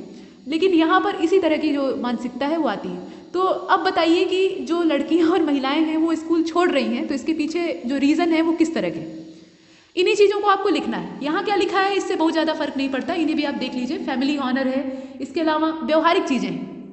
बहुत से गार्जियन ऐसे होते हैं, देखिए यहाँ storage of shortage of female teachers, यानी जो महिला शिक्षिकाएं हैं उनका अभाव, ये भी एक दकियानुसी मानसिकता है। बहुत से ऐसे मतलब एकदम जड़ी अभिभावक होते हैं जो कि किसी लेडीज़ टीचर से ही अपनी बच्ची को पढ़वाना चाहते हैं। इसीलिए बालिका विद्यालयों का गठन हुआ। बालिका इंटर कॉलेज जो हैं वो इसीलिए बने हैं अपने देश में। ये जेंडर का जो डिफरेंस है उसको दर्शाते हैं, मतलब ये मानसिकता के आधार पर ही डेवलप हुए। जो गार्जियन अपनी लड़कियों को कोएड स्कूलों में नहीं पढ़ाना चाहते, मतलब जो सह शिक्षा वाले विद्यालय होते हैं वहाँ नहीं पढ़ाना चाहते, तो वो इन बालिका विद्यालयों में एडमिशन करवा देते हैं। क्यों? क्योंकि यहाँ पे जो स्टाफ है वो पूरा महिला होता है, मतलब नौकरानी से लेकर अध्यापिका तक सब महिलाएं होती हैं। तो यहाँ महिलाओं के संरक्षण में रहकर लड़की जो है वो बिगड़ेगी नहीं, ऐसा उनका मानना होता है, विचार होता है। ठीक है, तो महिला शिक्षिकाओं का अभाव रहता है, तो इसकी वजह से फिर स्कूल छुड़वा देते हैं कि वहाँ पे कोई जो मर्द है वो पढ़ाने आ रहा है, तो वो मर्द जो है वो लड़की को देख लेगा तो समस्या हो सकती है ऐसा मानना होता है। तो ये सब चीज़ें हैं। अदर चैलेंजेस में आप देख रहे हैं कि यहाँ सोशल जो कॉन्शियसनेस है उसका अभाव, और लेडीज़ टीचर जो अनविलिंगनेस उनकी देखी जाती है। मतलब कहने का तात्पर्य ये है कि महिला शिक्षिकाएँ जो प्राथमिक स्कूलों में या माध्यमिक स्कूलों में अपॉइंट होती हैं तो वो शहरों में काम करना ज़्यादा पसंद करती हैं। गांव की मेड़ पर चलकर वो प्राइमरी स्कूल में जाना पसंद नहीं करती हैं। वो कहती हैं कि वहाँ गंदे गंदे बच्चे जो हैं वो पढ़ने आते हैं।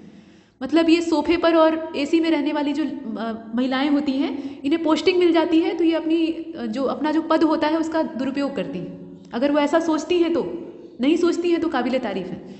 तो इसलिए यहाँ पर ये जो इनकी अनविलिंगनेस है, यानी अनचाहापन इनका है कि हम उस रूरल और पिछड़े एरिया में पढ़ाने नहीं जाएंगे, हम कीचड़ में और गोबर में पैर नहीं रखना चाहते हैं क्योंकि वहाँ ये सब पाया जाता है। तो ये सेवा करने के भाव से नहीं बल्कि तनख्वाह लूटने के भाव से नौकरी करते हैं ऐसे लोग। तो ये लोग यहाँ रोड़े अटकाते हैं। इन सब चीज़ों को आप लिख सकते हैं। अब इसके बाद देख लीजिए यहाँ इंप्रूव कैसे किया जा सकता है। तो देखिए इंप्रूव करने का सिर्फ एक रास्ता है। ये सारे रास्ते जो आप देख रहे हैं ना, ये प्रभावी तो हैं लेकिन उतने ज़्यादा प्रभावी नहीं है। जब तक मानसिकता नहीं बदलेगी, महिलाएं खासतौर पे अपनी मानसिकता नहीं बदलेंगी, तब तक कुछ नहीं हो सकता। परिवार में अगर लड़कियों के ऊपर दोहन हो रहा है, शोषण हो रहा है या कोई गलत चीज़ उनके साथ हो रही है तो इसमें उनकी माँ जिम्मेदार होती है। माँ जो है वो आवाज़ उठाना नहीं जानती, ये उसका दोष होता है और कोई दोष नहीं है। और नहीं तो अगर आवाज़ उठाने की हिम्मत है भी तो वो भी लड़की के प्रति वैसी ही मानसिकता रखती है और इसके चलते ऐसा होता है। अगर जो लड़की की माता है या उसकी जो महिला अभिभाविका है वही उसके साथ खड़ी हो जाए तो फिर किसी की हिम्मत नहीं है कि उसका शोषण कर सके।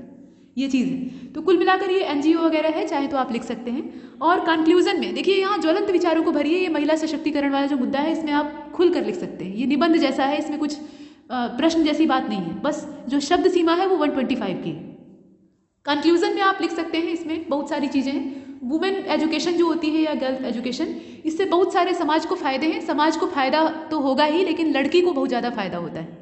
लड़कियां अगर सही तरीके से, सही मायने में शिक्षा प्राप्त करती हैं, जैसी शिक्षा उन्हें मिलनी चाहिए, तो वो अपने शरीर को, अपने दिमाग को, अपने व्यक्तित्व को डेवलप कर सकती हैं। और अगर वो डेवलप होंगी तो वो भविष्य में आने वाली जितनी भी पीढ़ियाँ हैं उन्हें डेवलप करेंगी। ये चीज़ें हैं। इसके बाद 8वें नंबर के जो प्रश्न है इसको देख लीजिए। इसमें कहा गया है कि explain the significance of technology in education. Education जो है वो टेक्निकल होनी चाहिए। स्किल डेवलप करना है हमें तो टेक्निकल एजुकेशन चाहिए। और टेक्निकल एजुकेशन का जो सिस्टम है वो हमारे देश में अभी ठंडा है।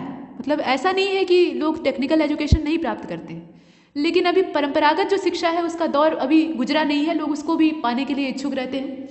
तो यहाँ पर इसके बारे में कहा जा सकता है कि मतलब पहले अनफॉर्चुनेटली से ही शुरू किया गया है। इसमें आप क्या लिखिएगा, अपने शब्दों में अगर लिखना चाहें तो लिख दीजिएगा कि हमारा जो आज का समाज है उसमें सभी के लिए शिक्षा का जो लक्ष्य है अभी भी काफ़ी दूर है।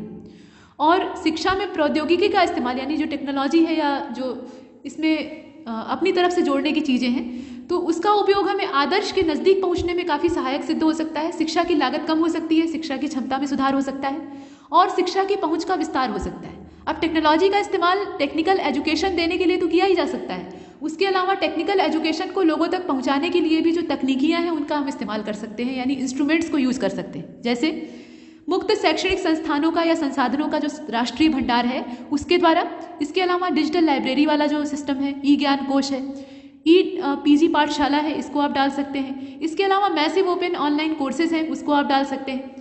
हालांकि प्रौद्योगिकी पर निर्भरता की कुछ चुनौतियां भी हैं, जैसे कि अंग्रेजी शिक्षा वाला जो प्रावधान है वो इसमें ज़्यादा प्रमोट होता है और जो देशी भाषाएं हैं वो हतोत्साहित होती हैं, क्योंकि इंग्लिश लैंग्वेज में ज़्यादा कंटेंट अवेलेबल होता है, ये आप जानते हैं।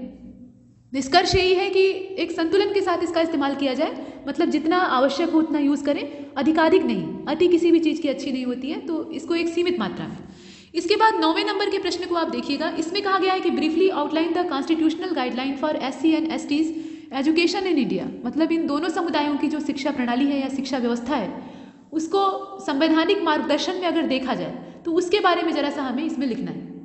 देख लीजिए इसमें क्या लिखा जा सकता है। तो भारत में समाज के जो कमज़ोर वर्ग हैं उनके उत्थान और उनकी जो अधिकार रूपरेखा है उसको सुरक्षित रखने के लिए सरकार ने सामाजिक रूप से लोकतांत्रिक रूप को अपनाया है, मतलब भारतीय संविधान की बात कही जा रही है। और भारतीय संविधान ने SC और ST की भागीदारी और विकास कार्यों को बढ़ावा देने के लिए यहाँ पर कुछ प्रावधान किए हैं, जैसे कि मौलिक अधिकारों के बारे में आप देख रहे हैं, आर्टिकल 15 है, 16 क्लास 4 है।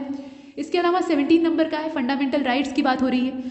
तो इन सब चीज़ों के माध्यम से जो भेदभाव वाली चीज़ें हैं, मतलब स्कूलों में भी जो दलित वर्ग होता था या पिछड़ा वर्ग होता था उसके साथ भेदभाव होता था, आपने भीमराव अम्बेडकर का देखा है, या जितने भी लोग होते थे, जैसे आपने अब्दुल कलाम को देखा। अब्दुल कलाम ने जब जो ब्राह्मण पाठशाला थी, मतलब ब्राह्मण वहाँ पे अध्यापक थे और हिंदू पाठशाला थी, वहाँ पढ़ना चाहा तो वहाँ जो शिक्षक होते थे वो उन्हें पढ़ाने से इनकार कर देते थे। बाद में एक छात्र के द्वारा ही विरोध किया जाता है, तो फिर उसमें छुआछूत वाला काम होता है। पढ़ाने से मना तो नहीं करते हैं, लेकिन पीछे की पंक्ति में जैसे छूत का वहाँ रोग लग जाएगा उस तरह का बर्ताव करते हैं, क्योंकि वो एक अल्पसंख्यक थे।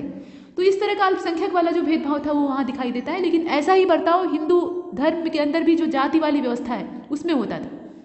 जो वर्ण व्यवस्था ऋग वैदिक काल में हमारे समाज में पड़ गई थी, उसकी नींव बाद में इतनी गहरी हो जाती है कि जो उच्च वर्ग था वो निम्न वर्ग का शोषण करने के लिए अपना एक मालिकाना हक समझ लेता है, और ये जो शोषण है ये बाद में एकदम चरम सीमा पर पहुंच जाता है। तो उसमें सुधार की आवश्यकता है।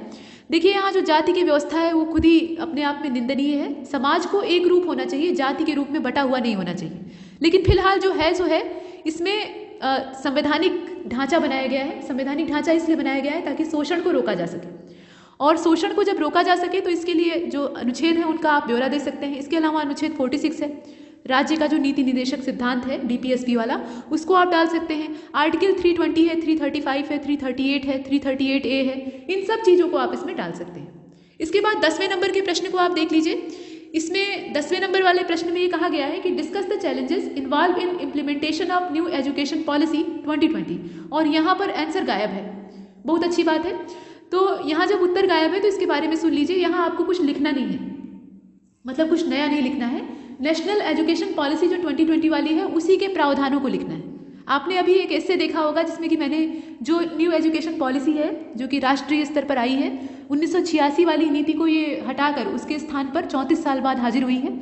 तो इसके जितने भी प्रावधान हैं कस्तूरी रंगन समिति के सिफारिश के परिणाम स्वरूप ये आती है, और इसका जो मसौदा है वो डॉक्टर के कस्तूरी रंगन जो कि इसरो के पूर्व अध्यक्ष थे उन्होंने तैयार किया था। और इसमें जो उद्देश्य है वो भारत में गुणवत्ता युक्त शिक्षा, अनुसंधान, नवाचार आदि को बढ़ावा देना है।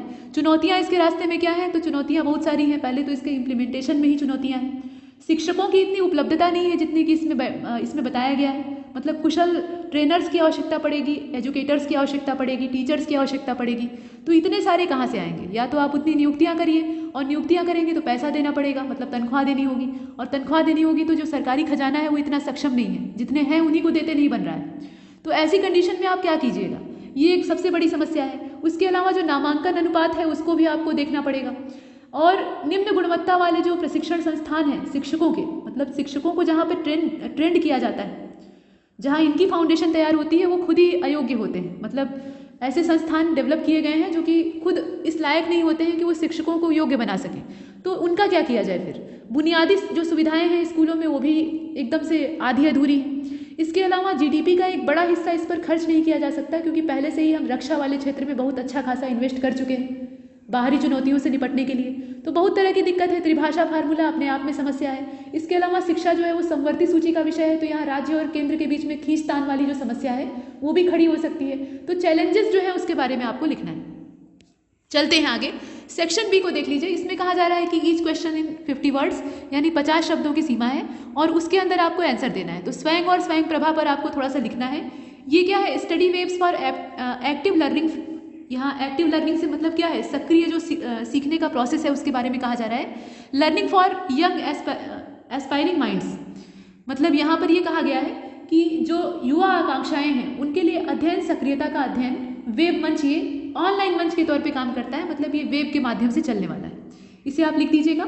और यह जो यूनिवर्सिटीज़ हैं, कॉलेज हैं या स्कूल हैं, उनमें सर्वश्रेष्ठ शिक्षकों के द्वारा प्रदान किए जाने वाले जो पाठ्यक्रम हैं उसको एक पोर्टल पर उपलब्ध कराएगा। मतलब ये एक वेब पोर्टल है जिस पर कि नामी गिरामी जो टीचर हैं, चाहे वो यूनिवर्सिटी के हों, कॉलेज के हों या जहाँ के भी हों, वो एक साथ उपलब्ध होंगे और किसी भी कोने में बैठा हुआ छात्र जो है वो इनसे शिक्षा प्राप्त कर सकेगा, इनके लेक्चर्स को देख सकेगा। ये एक अच्छा इसमें पहल किया गया है और डीडी प्लेटफॉर्म के जरिए इसका क्रियान्वयन किया जाएगा और 12 एजुकेशनल टीवी चैनल शुरू किए गए हैं जिसके माध्यम से यहाँ ईच क्लासेस जो है वो अवेलेबल कराई जाएंगी। इसके बाद आगे चलते हैं, दूसरे नंबर के प्रश्न को देखते हैं। यहाँ कहा गया है कि list the constitutional provisions made under 86th amendment act, जो 86वां संविधान संशोधन था उसके द्वारा जो कॉन्स्टिट्यूशनल प्रोविजंस किए गए हैं, यानी संवैधानिक यहाँ पे अनुक्रम किए गए हैं, उनके बारे में हमें जरा लिखना है। तो देखिए आर्टिकल 21A है। 21A में क्या था, जो शिक्षा को एक मौलिक अधिकार के तौर पे मान्यता देता था और 6 से 14 वर्ष की आयु के बीच के सभी बच्चों को मुफ्त और अनिवार्य शिक्षा की बात कही गई थी। आर्टिकल 45 है, 6 वर्ष तक के सभी बच्चों की देखभाल और शिक्षा। इसके अलावा 51A है, माता पिता और अभिभावक के लिए 6 से 14 वर्ष की आयु के बीच में बच्चों के लिए शिक्षा का अवसर प्रदान करने के लिए ये बाध्य करता है। ये सब चीज़ें हैं। इसके बाद तीसरे नंबर का जो प्रश्न है, इसमें स्ट्राइड स्कीम के बारे में आपको लिखना है। तो स्ट्राइड का मतलब क्या है, scheme for transdisciplinary research for India's developing economy, ये इसका फुल फॉर्म है। और इसका मतलब क्या है, ये जो अनुसंधान है, गुणवत्ता है और नया ज्ञान है, उसके निर्माण को बढ़ावा देने के उद्देश्य से शुरू की जाने वाली योजना है और इसमें विभिन्न विषयों की जांच करता है, एक आम समस्या का समाधान खोजने के लिए सपोर्ट करते हैं। अब इसमें घटक क्या हो सकते हैं, तो जो युवा शोधकर्ता है, रिसर्चर्स हैं, उनकी पहचान करके युवा प्रतिभाओं को उभारना, ये इसका उद्देश्य हो सकता है। सामाजिक नवाचार और कार्रवाई अनुसंधान की जो मदद है उसकी सहायता से समस्या का समाधान सुलझाना और कौशल विकास, ये इसका योगदान हो सकता है। तो आजकल जितनी भी योजनाएं, जितनी भी पोर्टल, जितनी भी पहल चल रही है उसमें कौशल विकास एक अहम मुद्दा है, उसको आप हमेशा जोड़कर देख सकते हैं। इसके बाद नेक्स्ट क्वेश्चन नंबर 4, इक्विप को देख लीजिए। Education quality upgradation and inclusion programme, ये है आपका इक्विप। और ये है क्या, इसमें पॉइंट्स बने हुए हैं। ये एक 5 ईयर विजन प्रोग्राम है जिसमें कि ट्रांसफॉर्मेशन होगा किस चीज़ का, हायर एजुकेशन सिस्टम का पूरे देश भर में। उच्च शिक्षा प्रणाली को थोड़ा सा परिवर्तित करने की आवश्यकता है और उसी की दिशा में चलाया जा रहा है ये प्रोग्राम है। इसकी लॉन्चिंग होती है department of higher education of union ministry of human resource and development, मतलब मानव संसाधन विकास मंत्रालय का जो उच्च शिक्षा विभाग है उसके द्वारा इसे लॉन्च किया जाता है। और इक्विप की जो लक्ष्य सीमा है या उसका जो टारगेट है, उसका टारगेट क्या इसमें दे सकते हैं आप, टारगेट ये दे सकते हैं कि bridge the gap between policy planning and implementation, मतलब जो नीति निर्माण होते हैं, नीतियाँ बनती हैं, अच्छी अच्छी योजनाएं बनती हैं और उनका इम्प्लीमेंटेशन होता है, दोनों के बीच में ज़मीन और आसमान का फ़र्क होता है। जितनी योजनाएं बनती हैं उनका 50% भी इम्प्लीमेंट नहीं हो पाता। ये सबसे दुखद बात है। योजना के ढांचे में कमी नहीं होती है, उसको लागू करने में कमी होती है। तो यहाँ दोनों के बीच में एक सेतु का काम करना, ब्रिज का काम करना, ये इसका पहला उद्देश्य है। उसके अलावा to double the gross enrolment ratio, यानी GER को यहाँ पे डबल करने का लक्ष्य है। इसके अलावा expand the educational access in remote areas, globally promote India as a study destination, position यहाँ पर ग्लोबल लेवल पर भारत को रिप्रेजेंट करना, ये भी इसका एक उद्देश्य है। जैसा कि भारत प्राचीन काल में था, पूरी दुनिया से लोग यहाँ पढ़ने के लिए आते थे। इसके अतिरिक्त position minimum of 50 institution in top 1000 global universities, जो 1000 टॉप पूरी दुनिया के विश्वविद्यालय हैं उसमें भारतीय यूनिवर्सिटीज़ को स्थान प्रदान कराना और लगभग कितनी, तो कम से कम यहाँ पे 50 जो इंस्टीट्यूशंस हैं उन्हें उसमें शामिल करना, ये लक्ष्य है। तो ये टारगेट है इसका। अब इसके बाद 5वें नंबर के प्रश्न की ओर चलते हैं। देखिए यहाँ कहा गया है कि व्हाट इज़ लिटरेसी रेट, यानी साक्षरता दर क्या होती है। तो लिटरेसी रेट जो है ये इंडिकेट करती है total number of literate person in a given population. ये एक लाइन का उत्तर है। तो अगर 25 वर्ड लिमिट वाला क्वेश्चन आता है तो उसमें आप संक्षेप में लिख सकते हैं। और ये कहा जा सकता है कि it is shown as a % of total population access. Adult literacy rate और just literacy rate measures literacy among the people aged 15 year and older, मतलब 15 साल या उससे अधिक आयु के जो लोग हैं उनकी जो साक्षरता होती है उसको एडल्ट लिटरेसी रेट में गिना जाता है, यानी वयस्क साक्षरता दर के अंतर्गत देखा जाता है। ये सब चीज़ें अब देख लीजिए। इसके बाद महिला समाख्या योजना है, इसके बारे में हमें लिखना है। तो इसकी लॉन्चिंग होती है 1988 में, और ये जो प्रोग्राम है महिला समाख्या योजना, इसका उद्देश्य क्या था? हर प्रोग्राम का, हर मुहिम का एक उद्देश्य होता है। तो इसका उद्देश्य था महिलाओं को शिक्षा प्रणाली में शामिल करना, और जो रूरल सेक्टर की महिलाएं हैं या ग्राम स्तर की महिलाएं हैं उनको सामूहिक संघ के रूप में यहाँ माना जाता है। और ये जो संघ होता है ये गरीब और हाशिए में पड़ी हुई महिलाओं को उनकी भागीदारी, शिक्षा और विकास में आने वाली जितनी भी बाधाएं होती हैं उनको दूर करने में सहयोग देता है। बुनियादी जितनी भी सुविधाएं हैं वो इन्हें उपलब्ध कराई जाती है। तो कुल मिलाकर महिला सशक्तिकरण की दिशा में ये एक प्रोग्राम है। इसके बाद जो 7वें नंबर का आप देख रहे हैं ये दीक्षा प्लेटफॉर्म है। दीक्षा प्लेटफॉर्म क्या है? तो इसका फुल फॉर्म है दीक्षा का digital infrastructure for knowledge sharing, ये इसका पूरा नाम है। और ये एक ऑनलाइन प्लेटफॉर्म है जो कि शिक्षक, छात्रों और अभिभावकों को एक आकर्षक शिक्षण सामग्री उपलब्ध कराएगा। मतलब एक मंच बना दिया गया है जिसके माध्यम से जो अच्छे क्वालिटी का स्टैंडर्ड स्टडी मटेरियल है वो यहाँ पर उपलब्ध होगा, और बच्चे भी यहाँ से सहायता ले सकते हैं, अभिभावक भी यहाँ से सहायता ले सकते हैं, और जो शिक्षक हैं वो भी यहाँ से अपना जो मटेरियल है उसको प्राप्त कर सकते हैं। इस प्रकार से ये पोर्टल चलेगा। उसके अलावा इसमें आप लिख सकते हैं कि apart from teachers, parents and can create enjoyable learning experience using the listed lesson plan, worksheet and activities. मतलब ये इनका काम हो सकता है। Student can learn concept, revise lesson and do practice exercise to enhance their study. ये इन्हें सुविधा, मतलब छात्रों को कौन सी सुविधा मिलेगी ये दिया हुआ है। इसके अलावा state government bodies and private organisation can integrate Diksha into their respective teacher training initiatives. मतलब यहाँ पे टीचरों को ट्रेन भी किया जाएगा, उन्हें भी कौशल सिखाया जाएगा ताकि वो बच्चों को प्रशिक्षित कर सकें। तो उसकी दिशा में अलग अलग संस्थाएं इससे जुड़ जाती हैं। इसके बाद आगे चलते हैं। यहाँ पर teachers can use Diksha to create, इसमें आप लिख सकते हैं assessment aids, in class resources, teacher training content या teachers profile and community, news and announcement. इन सब पर्पज से इसका यूज़ किया जा सकता है। 8वें नंबर का जो इसमें प्रोग्राम है उसे आप जानते हैं बेटी बचाओ और बेटी पढ़ाओ। तो इसके बारे में ये है तो पुराना, लेकिन अभी भी चर्चा में है। तो 2015 में से शुरू किया गया था बालिका शिक्षा के लिए, यानी जो गर्ल्स एजुकेशन है उसके लिए। ये सेंट्रल गवर्नमेंट के द्वारा एक लोकप्रिय योजना के तौर पे शुरू होती है, और इस योजना का उद्देश्य है जो कन्या भ्रूण हत्या है या शिशु हत्या है उसको रोकने की शुरुआत करना। मतलब बच्चियों को जन्म से पहले या जन्म के बाद मार दिया जाता था, ऐसा होता था। तो उस पर लगाम लगाना ये इसका उद्देश्य था। लेकिन बाद में इसमें बेटी पढ़ाओ वाला जो स्लोगन है वो भी जोड़ दिया जाता है। बेटी बचाओ ये पर्याप्त नहीं है। बहुत से परिवारों में बेटियां बची हुई हैं, उन्हें मारा नहीं जाता है, लेकिन उनसे वो करवाया जाता है जिसकी वो योग्य नहीं है। मतलब उनसे एकदम निम्न स्तर का काम करवाया जाता है, उन्हें बेहतर जीवन शैली नहीं मिल पाती है। तो बेहतर जीवन शैली कैसे मिलेगी? जब वो शिक्षित होंगी और बढ़िया से पढ़ेंगी। तो इसलिए बेटी पढ़ाओ भी आवश्यक है। तो यहाँ आप देख रहे हैं। और बेटी बचाओ बेटी पढ़ाओ योजना प्रत्येक लड़की के अस्तित्व की रक्षा करने और सुनिश्चित करने के लिए है कि लड़कियां लड़कों की बराबरी से शैक्षणिक गतिविधियों में भाग लें। मतलब दोनों को बराबरी का अधिकार प्राप्त हो, ऐसा इसका उद्देश्य है।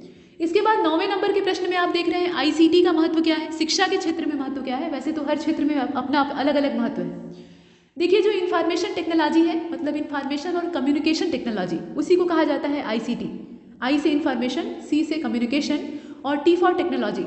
तो यह एजुकेशनल जो मतलब एजुकेशन के क्षेत्र में अगर देखा जाए तो इसका इस्तेमाल बहुत बड़े पैमाने पर होता है। मतलब इंफॉर्मेशन का कहाँ इस्तेमाल नहीं हो सकता है। और शिक्षा के क्षेत्र की बात हो तो यहाँ अवेयरनेस फैलाने के लिए, नई नई चीज़ों को जानने के लिए इसका इस्तेमाल किया जा सकता है।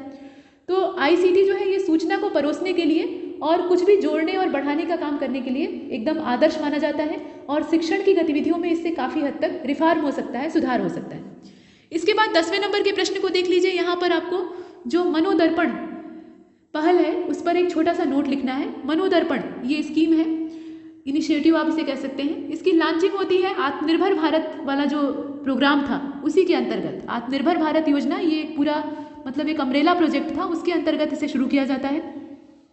और इसके बारे में आपको अगर लिखना है तो इसमें लिख दीजिएगा कि मनोदर्पण जो है ये छात्रों को उनके मानसिक स्वास्थ्य और कल्याण के लिए कोविड-19 के प्रकोप और उसके बाद मनोसामाजिक सहायता प्रदान करेगा। मतलब हेल्पलाइन नंबर के जरिए उनका एक तरह से काउंसलिंग किया जाएगा ऑनलाइन, और जितने मनोचिकित्सक या डॉक्टर होंगे वो उनके दिमाग में जो तनाव उपजा हुआ है घर बैठकर या पढ़ाई से दूर होकर, स्कूलों से, कोचिंग संस्थानों से दूर होकर वो मानसिक रूप से परेशान है, तो उनकी समस्या का समाधान करने के लिए यहाँ पे इसे खोला गया है। इसके बाद आगे चलते हैं, यहाँ टेली काउंसलिंग की जो सहायता है वो उपलब्ध होगी। सेक्शन सी में आप छोटे छोटे प्रश्नों को देख रहे हैं। पहला जो प्रश्न है वो स्टार्स है, STARS project by world bank, strengthening teaching learning and result for states programme, ये इसका पूरा नाम है। और ये जो प्रोजेक्ट है ये इम्प्रूव करेगा the quality and governance of school education in 6 Indian states, ये इसका पहला उद्देश्य है।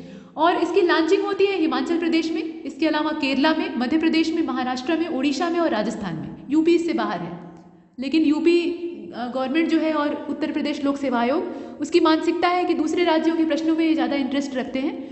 अपने राज्य के जो लोकल लेवल के करंट अफेयर के मुद्दे होते हैं या टॉपिक होते हैं, इनको ये आजकल नज़रअंदाज कर रहे हैं। खैर, तो यहाँ पर आप देख रहे हैं it aim to provide customise local level solution towards school improvement, ये इसका पर्पज है। इसके बाद जो सेकेंड है उसमें आप देख रहे हैं नो डिटेंशन पॉलिसी, इस पर आपको लिखना है। तो नो डिटेंशन पॉलिसी में आप क्या लिखिएगा, इसमें फेल ना करने वाला प्रावधान था। मतलब किसी भी क्लास में अगर कोई बच्चा अच्छा प्रदर्शन नहीं कर पाता है तो उसको उसमें रोका नहीं जाएगा। और ये जो सिस्टम था ये कक्षा 8 तक था। 8वीं तक के जो विद्यार्थी थे उनको बीच में किसी क्लास में रोका नहीं जाएगा, भले ही उन्होंने जो न्यूनतम प्राप्तांक है उतना प्राप्त न किया हो, उन्हें प्रोन्नत कर दिया जाएगा, ऐसा होता है। लेकिन बाद में 2019 में ये जो RTI वाला एक्ट था इसमें संशोधन कर दिया जाता है। 2010 से ये चल रहा था, 2019 में इसमें फिर से बदलाव किया जाता है और इस प्रक्रिया को हटा दिया जाता है, यानी आप फेल कर सकते हैं। इसके बाद तीसरे नंबर का जो प्रश्न है उसमें आप देख रहे हैं सत्यशोधक समाज के बारे में कहा गया है। तो सत्यशोधक समाज के बारे में अगर कहा जाए तो इसे सत्यवादी समाज भी कहा जाता है। और इसकी स्थापना 1873 में महाराष्ट्र में होती है ज्योतिबा राव फूले के द्वारा। ज्योतिबा इन्हें कहा जाता था, ज्योतिराव फूले इनका नाम था। सावित्रीबाई फूले, ज्योतिराव फूले आपने सुना होगा। और समाज का उद्देश्य मुख्य रूप से महिलाओं, निम्न जाति के लोगों और शूद्रों के बीच में जो एकदम दबा कुचला उस समय का वर्ग था उसमें शिक्षा का प्रसार करना, क्योंकि शिक्षा ही वह दीप होता है जो कि व्यक्तित्व को उज्जवल करता है, उसके अलावा मानसिकता बदलता है और समाज को बदलने की काबिलियत रखता है। तो शिक्षा एक बहुत बड़ा हथियार है, लोग कहते हैं तो ऐसे नहीं कहते, और यही चीज़ यहाँ भी है। तो सत्यशोधक समाज में जो पिछड़े वर्ग थे उनको शिक्षित करना ताकि वो अपने हित और अहित के बारे में समझ सकें और देश के प्रगति में योगदान दे सकें, इसलिए।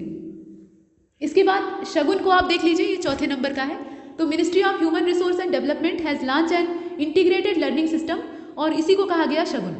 अब इसका मतलब क्या है, तो which is said to be world's largest integrated online junction for school education. ये दुनिया का सबसे बड़ा ऑनलाइन जंक्शन है जो कि स्कूली एजुकेशन के क्षेत्र में योगदान देगा। Beside listing various activities of department of school education and literacy, Shagun will aim to improve the school education system by bringing all online websites and portal at one point. ये इसका काम है और इस दिशा में काम करने वाला ये सबसे बड़ा पोर्टल पूरी दुनिया में देखा जा रहा है। इसके बाद 5वें नंबर पर आप ध्रुव को देख रहे हैं। तो prime minister's innovative learning programme called Dhruv, ये जो ध्रुव है ये क्या है, ये एक तरह का इनोवेटिव लर्निंग प्रोग्राम है और इसकी launching Indian space research organisation यानी इसरो के द्वारा स्टूडेंट्स को मोटिवेट करने के पर्पज से की जा रही है। मतलब यहाँ पे गवर्नमेंट ऑफ इंडिया यानी प्राइम मिनिस्टर मुख्य रूप से और इसरो दोनों ने मिलकर ये काम किया है और इसमें ज़्यादा हाथ जो है वो इसरो का है। मतलब काम करने का काम जो है वो इसरो ही कर रहा है। हमारी जो गौरवशाली अंतरिक्ष एजेंसी है ये जुगाड़ू है, अपने देश की जो प्रतिभाएं हैं वो इतना जुगाड़ के साथ अच्छे अच्छे काम कर देती हैं कि पूरी दुनिया चौंक जाती है।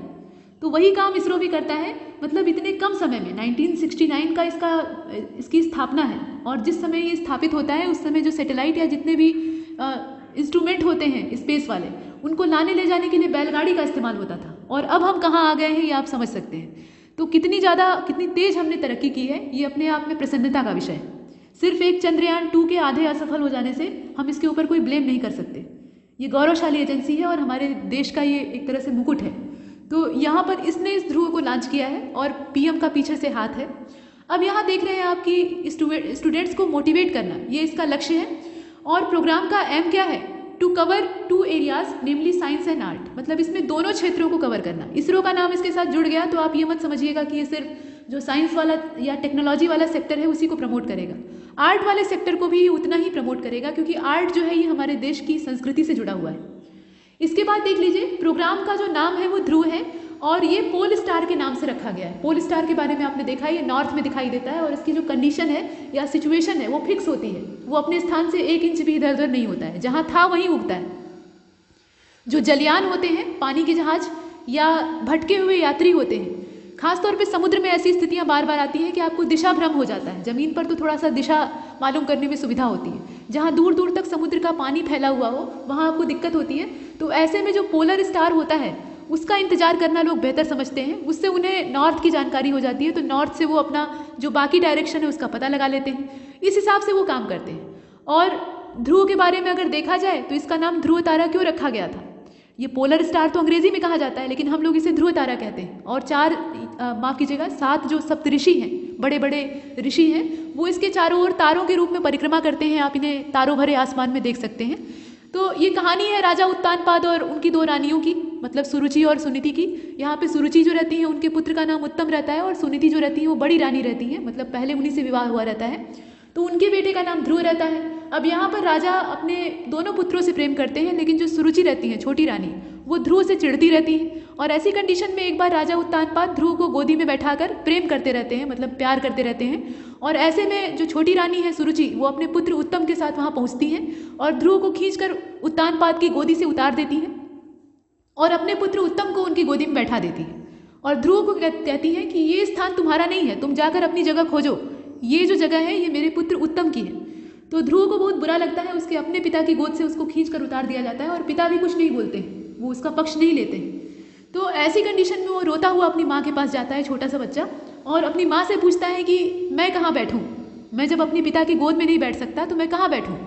तो वो कहती हैं, उनकी माँ जो कि बहुत बड़ी ईश्वर भक्त रहती हैं, विष्णु भक्त रहती हैं, तो वो कहती हैं कि नारायण की गोद जो है वो सबसे बड़ी है, पूरा संसार उसमें समा सकता है, वो पालनहार हैं, तुम उन्हीं की गोद को तलाशो, उनसे स्थान मांगो, वो तुम्हें अपनी गोद में बैठाएंगे और सर्वोच्च स्थान देंगे। तो अपनी माँ की सीख को गांठ बांधकर वो निकल पड़ते हैं और रास्ते में नारद मुनि उन्हें दीक्षा देते हैं और उसके बाद जंगल में जाकर वो अनेक बाधाओं का सामना करते हुए घनघोर तपस्या करते हैं। और उसके बाद पूरे लोक जो हैं, तीनों लोग वो डगमगाने लगते हैं और भगवान विष्णु वहाँ प्रकट होते हैं और उसके बाद बालक ध्रुव की तपस्या को भंग करवाते हैं और अपनी गोदी में बैठाकर उन्हें प्रेम करते हैं। तो इससे बच्चे के मन को संतुष्टि तो मिलती है, लेकिन उसके बाद भगवान विष्णु अभी संतुष्ट नहीं हुए रहते हैं। उन्हें लगता है कि ये बच्चा इतने समय से अपने शरीर को कष्ट देकर, जो कि लोगों के लिए असंभव होता है, कठोर तप कर रहा था, तो ऐसी कंडीशन में इन्हें कुछ देना चाहिए। तो वो कहते हैं कि मांगो, क्या मांगना चाहते हो? तो वो कहे कि हम आपके चरणों में सिर्फ समर्पित रहना चाहते हैं, मुझे कुछ चाहिए नहीं।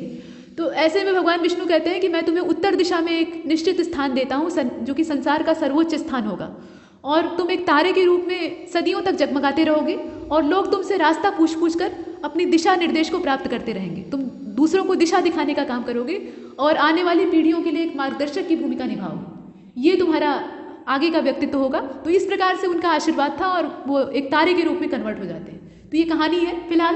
तो ये ध्रुव पोर्टल है और यहाँ पे ये दोनों चीज़ों से जुड़ा हुआ है, यानी साइंस से भी, आर्ट से भी। इसके बाद आगे चलते हैं। 6वें नंबर का जो प्रश्न है इसमें आप देख रहे हैं national programme for education of girls elementary education, इसे आप यहाँ पे NPEGEL के तौर पे देख रहे हैं। ये क्या चीज़ है? तो इसकी लॉन्चिंग होती है गवर्नमेंट ऑफ इंडिया के द्वारा 2003 में। ये आज के समय का लॉन्च नहीं हुआ है, इसको ध्यान दीजिएगा। और यह जो प्रोग्राम है ये उन लड़कियों तक पहुँचने के लिए शुरू किया गया था जो कि स्कूल में अपना रजिस्ट्रेशन नहीं करवाई, मतलब नाम ही नहीं लिखवाया गया। और सर्व शिक्षा अभियान का जो कार्यक्रम था उसी का ये एक घटक था, मतलब उसी के प्रोजेक्ट के तौर पे इसे देखा जा सकता है। सर्व शिक्षा अभियान में एक जब शुरुआत होती है तो नारा दिया जाता है कि जब तक अनपढ़ है इंसान नहीं रुकेगा ये अभियान। तो अनपढ़ इंसान है तब तक ये अभियान रुकने वाला नहीं है। और इंसानों में ही लड़कियां भी आती हैं और बहुत सी लड़कियां ऐसी होती हैं जो स्कूल का मुंह भी नहीं देख पाती, अभी भी ऐसा होता है। तो उनको यहाँ पे स्कूल तक पहुँचाने के लिए, नामांकित कराने के लिए ये अभियान चलाया गया और घर घर जाकर यहाँ पर मतलब प्रोत्साहित करना, ये भी उद्देश्य था। उसके साथ साथ पूरा जो बुनियादी चीज़ें हैं, मतलब स्कूल के लिए वर्दी चाहिए होगी, ड्रेस चाहिए होगी, भोजन चाहिए होगा, उसके साथ साथ कापी किताब चाहिए होगा, ये सब चीज़ें स्कूल की तरफ से यानी सरकार की तरफ से मुहैया कराई जाएंगी। और इसके चलते फिर गार्जियन जो है वो लड़कियों को स्कूल भेजेगा, क्योंकि लड़कियों के ऊपर खर्चा नहीं करना चाहते हैं। तो यहाँ सरकार अगर दे रही है तो उन्हें कोई समस्या नहीं होगी। इसके बाद चलते हैं आगे। यहाँ पर कहा गया है KGBV के बारे में, यानी कस्तूरबा गांधी बालिका विद्यालय। ये क्या है? तो ये जो स्कीम है ये 2004 में लॉन्च होती है। ये आवासीय यानी रेजिडेंशियल स्कूल के तौर पे लड़कियों के देखे जाते हैं और ये अपर प्राइमरी लेवल पे काम करते हैं। और ये जो स्कीम है इसमें जो गर्ल्स स्टूडेंट हैं जिनका संबंध माइनॉरिटीज़ से है, मतलब माइनॉरिटी से या जो कम्युनिटी वाले एरिया हैं वहाँ से है, तो उन लड़कियों को यहाँ पे आवासीय शिक्षा उपलब्ध कराना, यानी वो बोर्डिंग हाउस में रहकर वहाँ पे शिक्षा प्राप्त करेंगी, घरेलू वातावरण से थोड़ा दूर रहकर अपने व्यक्तित्व का विकास कर सकेंगी, वो भी कम लागत में। ये इसका उद्देश्य है। और यहाँ पे स्कीम जो है उसमें क्या इसके टारगेट हैं या इसके जो इनिशिएटिव हैं, आप देख रहे हैं कि 25% रिजर्वेशन जो है वो गर्ल्स को है जो कि BPL फैमिलीज से हैं, और 75% जो सीट हैं वो उन गर्ल्स के लिए है जो कि SC ST या OBC या अदर माइनॉरिटी जो कम्युनिटी हैं उनसे बिलोंग करती हैं। इसके बाद 8वें नंबर के प्रश्न में आप देख रहे हैं कि यहाँ IDMI के बारे में कहा गया है, यानी infrastructure development in minority institute. तो यह जो स्कीम है यह एक योजना है। इसके बारे में कहा जा रहा है कि इसकी लॉन्चिंग होती है किस लिए, तो इम्प्रूव इंफ्रास्ट्रक्चर इन अनएडेड या एडेड माइनॉरिटी स्कूल्स। जो अल्पसंख्यक विद्यालय हैं उनके और संरचनात्मक ढांचे को सुधारना, चाहे वो सहायता प्राप्त हो या गैर सहायता प्राप्त हो, दोनों के बारे में कहा जा रहा है। और इसका मुख्य लक्ष्य है इस योजना का कि इस मतलब इन क्षेत्रों में जो फैसिलिटीज़ हैं उनको बढ़ाना और उसके अलावा एक क्वालिटी एजुकेशन बच्चों तक पहुंचाना। क्योंकि ऐसा देखा जाता है कि जो मकतब या मदरसे होते हैं या जितने भी धार्मिक विद्यालय होते हैं, चाहे संस्कृत पाठशालाएँ ही क्यों न हो, वहाँ पर एक सीमित शिक्षा दी जाती है। मानसिकता को धर्म के आधार पर डेवलप किया जाता है। जो आधुनिक शिक्षा है उसका जरा भी समावेश नहीं हो पाता है। तो यहाँ पर मूल रूप से जो माइनॉरिटीज़ हैं यानी यहाँ के अल्पसंख्यक हैं, तो यहाँ पे संस्कृत पाठशालाओं की बात नहीं हो रही है। खासतौर पे ये टारगेट है मकतब और मदरसों का। तो ऐसे क्षेत्रों को यहाँ डेवलप करना, वहाँ पे आधुनिक शिक्षा का समावेश करना, ताकि जो पढ़ने वाले बच्चे हैं वो धर्म आधारित शिक्षा के साथ साथ जो मॉडर्न टेक्नोलॉजी है उसको भी प्राप्त कर सकें। इसके बाद अगला जो है वो निष्ठा है। निष्ठा क्या है, तो ये national initiative for school heads and teachers holistic advancement, ये इसका पूरा नाम है। और ये जो प्रोग्राम है ये ministry of human resource and development के द्वारा लॉन्च किया गया है और इसका एम क्या है, improving learning outcome at the elementary level, ये इसका पर्पज है। अब ये जो प्रोग्राम है इसमें कैपेसिटी बिल्डिंग का काम किया जाएगा और करीब 12 लाख जो टीचर हैं, स्कूल हेड्स हैं या टीचर्स हैं, उनको यहाँ पर ट्रेन किया जाएगा। मतलब उन्हें ट्रेनिंग दी जाएगी और ऐसी ट्रेनिंग होगी जो कि बच्चों को एक बेहतर शिक्षा देने में सहायता कर सके। इसके बाद ट्यूलिप जो है ये 10वें नंबर का है। इसमें अर्बन लर्निंग इंटर्नशिप प्रोग्राम के तौर पे इसे देखा जा रहा है। मतलब ट्यूलिप में जो T है उसका मतलब द है, U से अर्बन है, इसके बाद L फॉर लर्निंग है, I से इंटर्नशिप है और P से प्रोग्राम है। ये इसका फुल फॉर्म है। ट्यूलिप वैसे एक फूल होता है, आप जानते हैं, लेकिन यहाँ पर फूल नहीं है, ये प्रोग्राम है। और इसका मतलब क्या है, ये एक ज्वाइंट इनिशिएटिव है MHRD का, यानी ministry of human resource and development, और इसके अलावा ministry of housing and urban affairs, दोनों की मिलीजुली पहल है। और इसके साथ मिला हुआ है all India institute of technical education. इतनी सारी संस्थाएं, यानी 3 संस्थाएं यहाँ पर मिलकर, 3 मिनिस्ट्री और संस्था यहाँ पर मिलकर ये काम कर रही हैं। और इस इनिशिएटिव का जो एम है वो प्रोवाइड कराना है internship opportunities to fresh graduate in all urban local bodies and smart city across the country. Internship को उपलब्ध कराना जो योग्य उम्मीदवार है या अभ्यर्थी हैं वहाँ तक, ये इसका उद्देश्य है। और this will provide experiential learning opportunities to fresh graduate, ये इसका उद्देश्य हो सकता है। इसके बाद 11वें नंबर के प्रश्न में आप ऑपरेशन डिजिटल बोर्ड को देख रहे हैं। तो the programme was launch by MHRD to boost quality education with the help of technology, ये इसका पर्पज है। The aim to convert traditional classroom into digital classroom, focusing to interactive and personalised learning with the help of modern technology like machine learning, artificial intelligence, data analytics. मतलब ये सारी जितनी modern व्यवस्थाएं हैं, डिजिटलीकरण है, उसको करके जो क्लासरूम है उनको डिजिटल बनाना, ये इसका उद्देश्य है। मतलब ऑपरेशन ब्लैक बोर्ड पहले चलाया गया था, तो ये है ऑपरेशन डिजिटल बोर्ड। यानी अब जो ब्लैक बोर्ड है, यानी चौक और डस्टर वाला जमाना है, वो लद गया है। उसकी जगह पे जो डिजिटल बोर्ड है वो काम करने वाले हैं। इसके बाद 12वें नंबर के प्रश्न में आप यहाँ देख रहे हैं UDICE के बारे में है। UDICE प्लस ये है क्या, तो इसका पूरा नाम है unified district information system for educational plus या एजुकेशन प्लस। तो यह एक प्रकार का GIS बेस मैपिंग पोर्टल है। यह है क्या, तो ये एक पोर्टल है और ये प्रोवाइड कराएगा क्वालिटी, क्रेडिबल और timely data from all the school in the country. मतलब जितने भी पूरे देश भर के स्कूल हैं उनको यहाँ पे लाया जाएगा इस मंच पे और उनका पूरा डाटा यहाँ पर एक साथ उपलब्ध होगा। और this will also generate school report card which will help in monitor to growth the school. मतलब यहाँ पर ये हर स्कूल का रिपोर्ट कार्ड प्रस्तुत करेगा, जिसके माध्यम से हम स्कूल की ग्रोथ को मूल्यांकन उसका कर सकते हैं और उसके हिसाब से बेहतर स्कूल का चयन अपने बच्चों के लिए कर सकते हैं। ये भी उसके रास्ते में आएगा। उसके साथ साथ data analytics portal will provide information about aggregate position of the school, ये भी इसका एक योगदान है। इसके बाद 13वें नंबर के प्रश्न में कहा गया है पढ़े भारत बढ़े भारत। इसे आप देख रहे हैं, तो यह एक प्रकार का सब प्रोग्राम है अंडर समग्र शिक्षा अभियान that ensure quality education in early year of schooling. The objective of the program is to promote early reading, writing, comprehension and basic numeracy skill in children. ये इसका पर्पज है। इसके बाद 14वें नंबर में आप देख रहे हैं नवोदय विद्यालयों के बारे में कहा गया है। तो जो रूरल एरिया है या जो दूर दराज के इलाके हैं वहाँ के कम संसाधन वाले बच्चों को यहाँ पर एक तरह से कम शिक्षा और कम माफ़ कीजिएगा कम जो शुल्क है या कम खर्चा है उसमें पढ़ाई, वो भी एक बेहतर पढ़ाई उपलब्ध कराना, ये नवोदय विद्यालयों का लक्ष्य है। यहाँ आप देख रहे हैं कि जो बेस्ट रूरल टैलेंट्स हैं उन्हें उभारना, ये इसका पर्पज है। इनका पूरा नाम जवाहर नवोदय विद्यालय होता है और ये प्रत्येक जिले में खोले जाते हैं। यहाँ पर एक प्रवेश परीक्षा होती है हर स्तर पर, 6वीं के स्तर पर, 9वीं के स्तर पर और 11th लेवल पर, और उसके माध्यम से सीटों में भर्ती की जाती है और यहाँ पर छात्रावास में रहकर बच्चों को पढ़ना होता है। एक बेहतर शिक्षा उपलब्ध कराई जाती है और ज़्यादातर जो नवोदय विद्यालय है उनका प्रदर्शन काफ़ी अच्छा होता है। यहाँ पढ़ने वाले बच्चे जो कि खुद प्रतिभावान होते हैं वो अच्छे अच्छे क्षेत्रों में बढ़िया प्रदर्शन करते हैं, बहुत से IIT में दाखिला प्राप्त करते हैं, उसके बाद सिविल सेवाओं तक पहुँचते हैं, बहुत सारी तरक्की करते हैं। तो खामियां तो हर जगह है लेकिन इनका जो परफॉर्मेंस है वो काफ़ी अच्छा है। इसके बाद आगे चलते हैं। यहाँ पर एकलव्य मॉडल रेजिडेंशियल स्कूल के बारे में कहा गया है। तो एकलव्य था कौन, ये आपको अगर पता होगा तो आप इस स्कीम का अंदाज़ा लगा सकते हैं। एकलव्य जो था वो एक भील परिवार से संबंध रखता था, एक आदिवासी था, ट्राइबल ग्रुप का था, कहने का मतलब ये है। और द्रोणाचार्य का वो शिष्यत्व ग्रहण करना चाहता था, मतलब उनका वो छात्र बनना चाहता था। लेकिन द्रोणाचार्य जो थे वो भेदभाव करते थे, आप जानते हैं भेदभाव उन्हें बहुत ज़्यादा पसंद था। वो हमेशा क्षत्रिय राजकुमारों को ही शिक्षा प्रदान करते थे जबकि वो खुद ब्राह्मण थे और वो खुद कहते भी थे, मतलब इसी का अपोजिट वो बोलते थे कि यहाँ पर धर्म और जाति कुछ नहीं होता है। असली बात ये है कि ब्राह्मण जो है जब हाथ में शस्त्र धारण करता है तो वो क्षत्रिय बन जाता है। ये उनका कहना था अपने बारे में, लेकिन दूसरों के बारे में उनके विचार जरा अलग थे। वो सिर्फ क्षत्रिय राजकुमारों को ही शिक्षा देते थे, अन्य किसी को भी नहीं, और निम्न कुल को तो बिल्कुल नहीं। कर्ण का उन्होंने कितना अपमान किया था ये आप जानते हैं।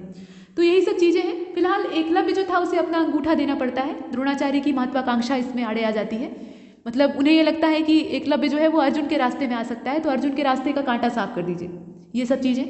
तो ये जो एकलव्य मॉडल रेजिडेंशियल स्कूल है ये ट्राइबल जो बच्चे हैं उन्हीं के लिए है, मतलब जो ST पॉपुलेशन है उनके लिए चलाया जाएगा और उसी के बारे में यहाँ पर प्रोग्राम दिया हुआ है। मतलब आप इसे ऐसे लिख सकते हैं एकलव्य को, ये आप देख रहे हैं ये 1997-1998 में जो दूरस्थ क्षेत्र है वहाँ पे ST बच्चों को उच्च शिक्षा और व्यावसायिक पाठ्यक्रमों की तैयारी के लिए विभिन्न क्षेत्रों में रोजगार प्राप्त करने के लिए और गुणवत्तापूर्ण शिक्षा प्रदान करने के लिए इसकी शुरुआत होती है।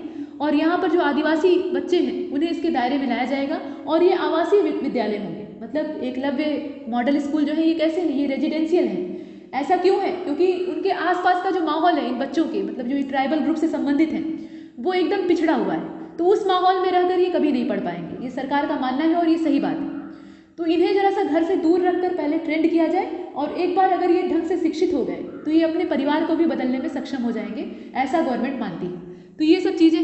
इसके बाद अगला है किरण स्कीम, इसके बारे में देख लीजिए। तो knowledge involvement in research advancement through nurturing, मतलब ये किरण स्कीम के बारे में कहा गया है और इसकी लॉन्चिंग होती है department of science and technology के द्वारा। और इसका लक्ष्य क्या है, तो नई जो अपॉर्चुनिटी है वो भी वुमेन साइंटिस्ट को प्रदान करना, ये इसका टारगेट है। मतलब महिला जो वैज्ञानिक हैं उन्हें प्रोत्साहित करना, ये किरण स्कीम की योजना है।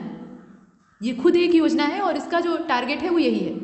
असल में विज्ञान और प्रौद्योगिकी के क्षेत्र में महिलाओं का योगदान अभी भी बहुत कम है, जितना होना चाहिए उतना नहीं है।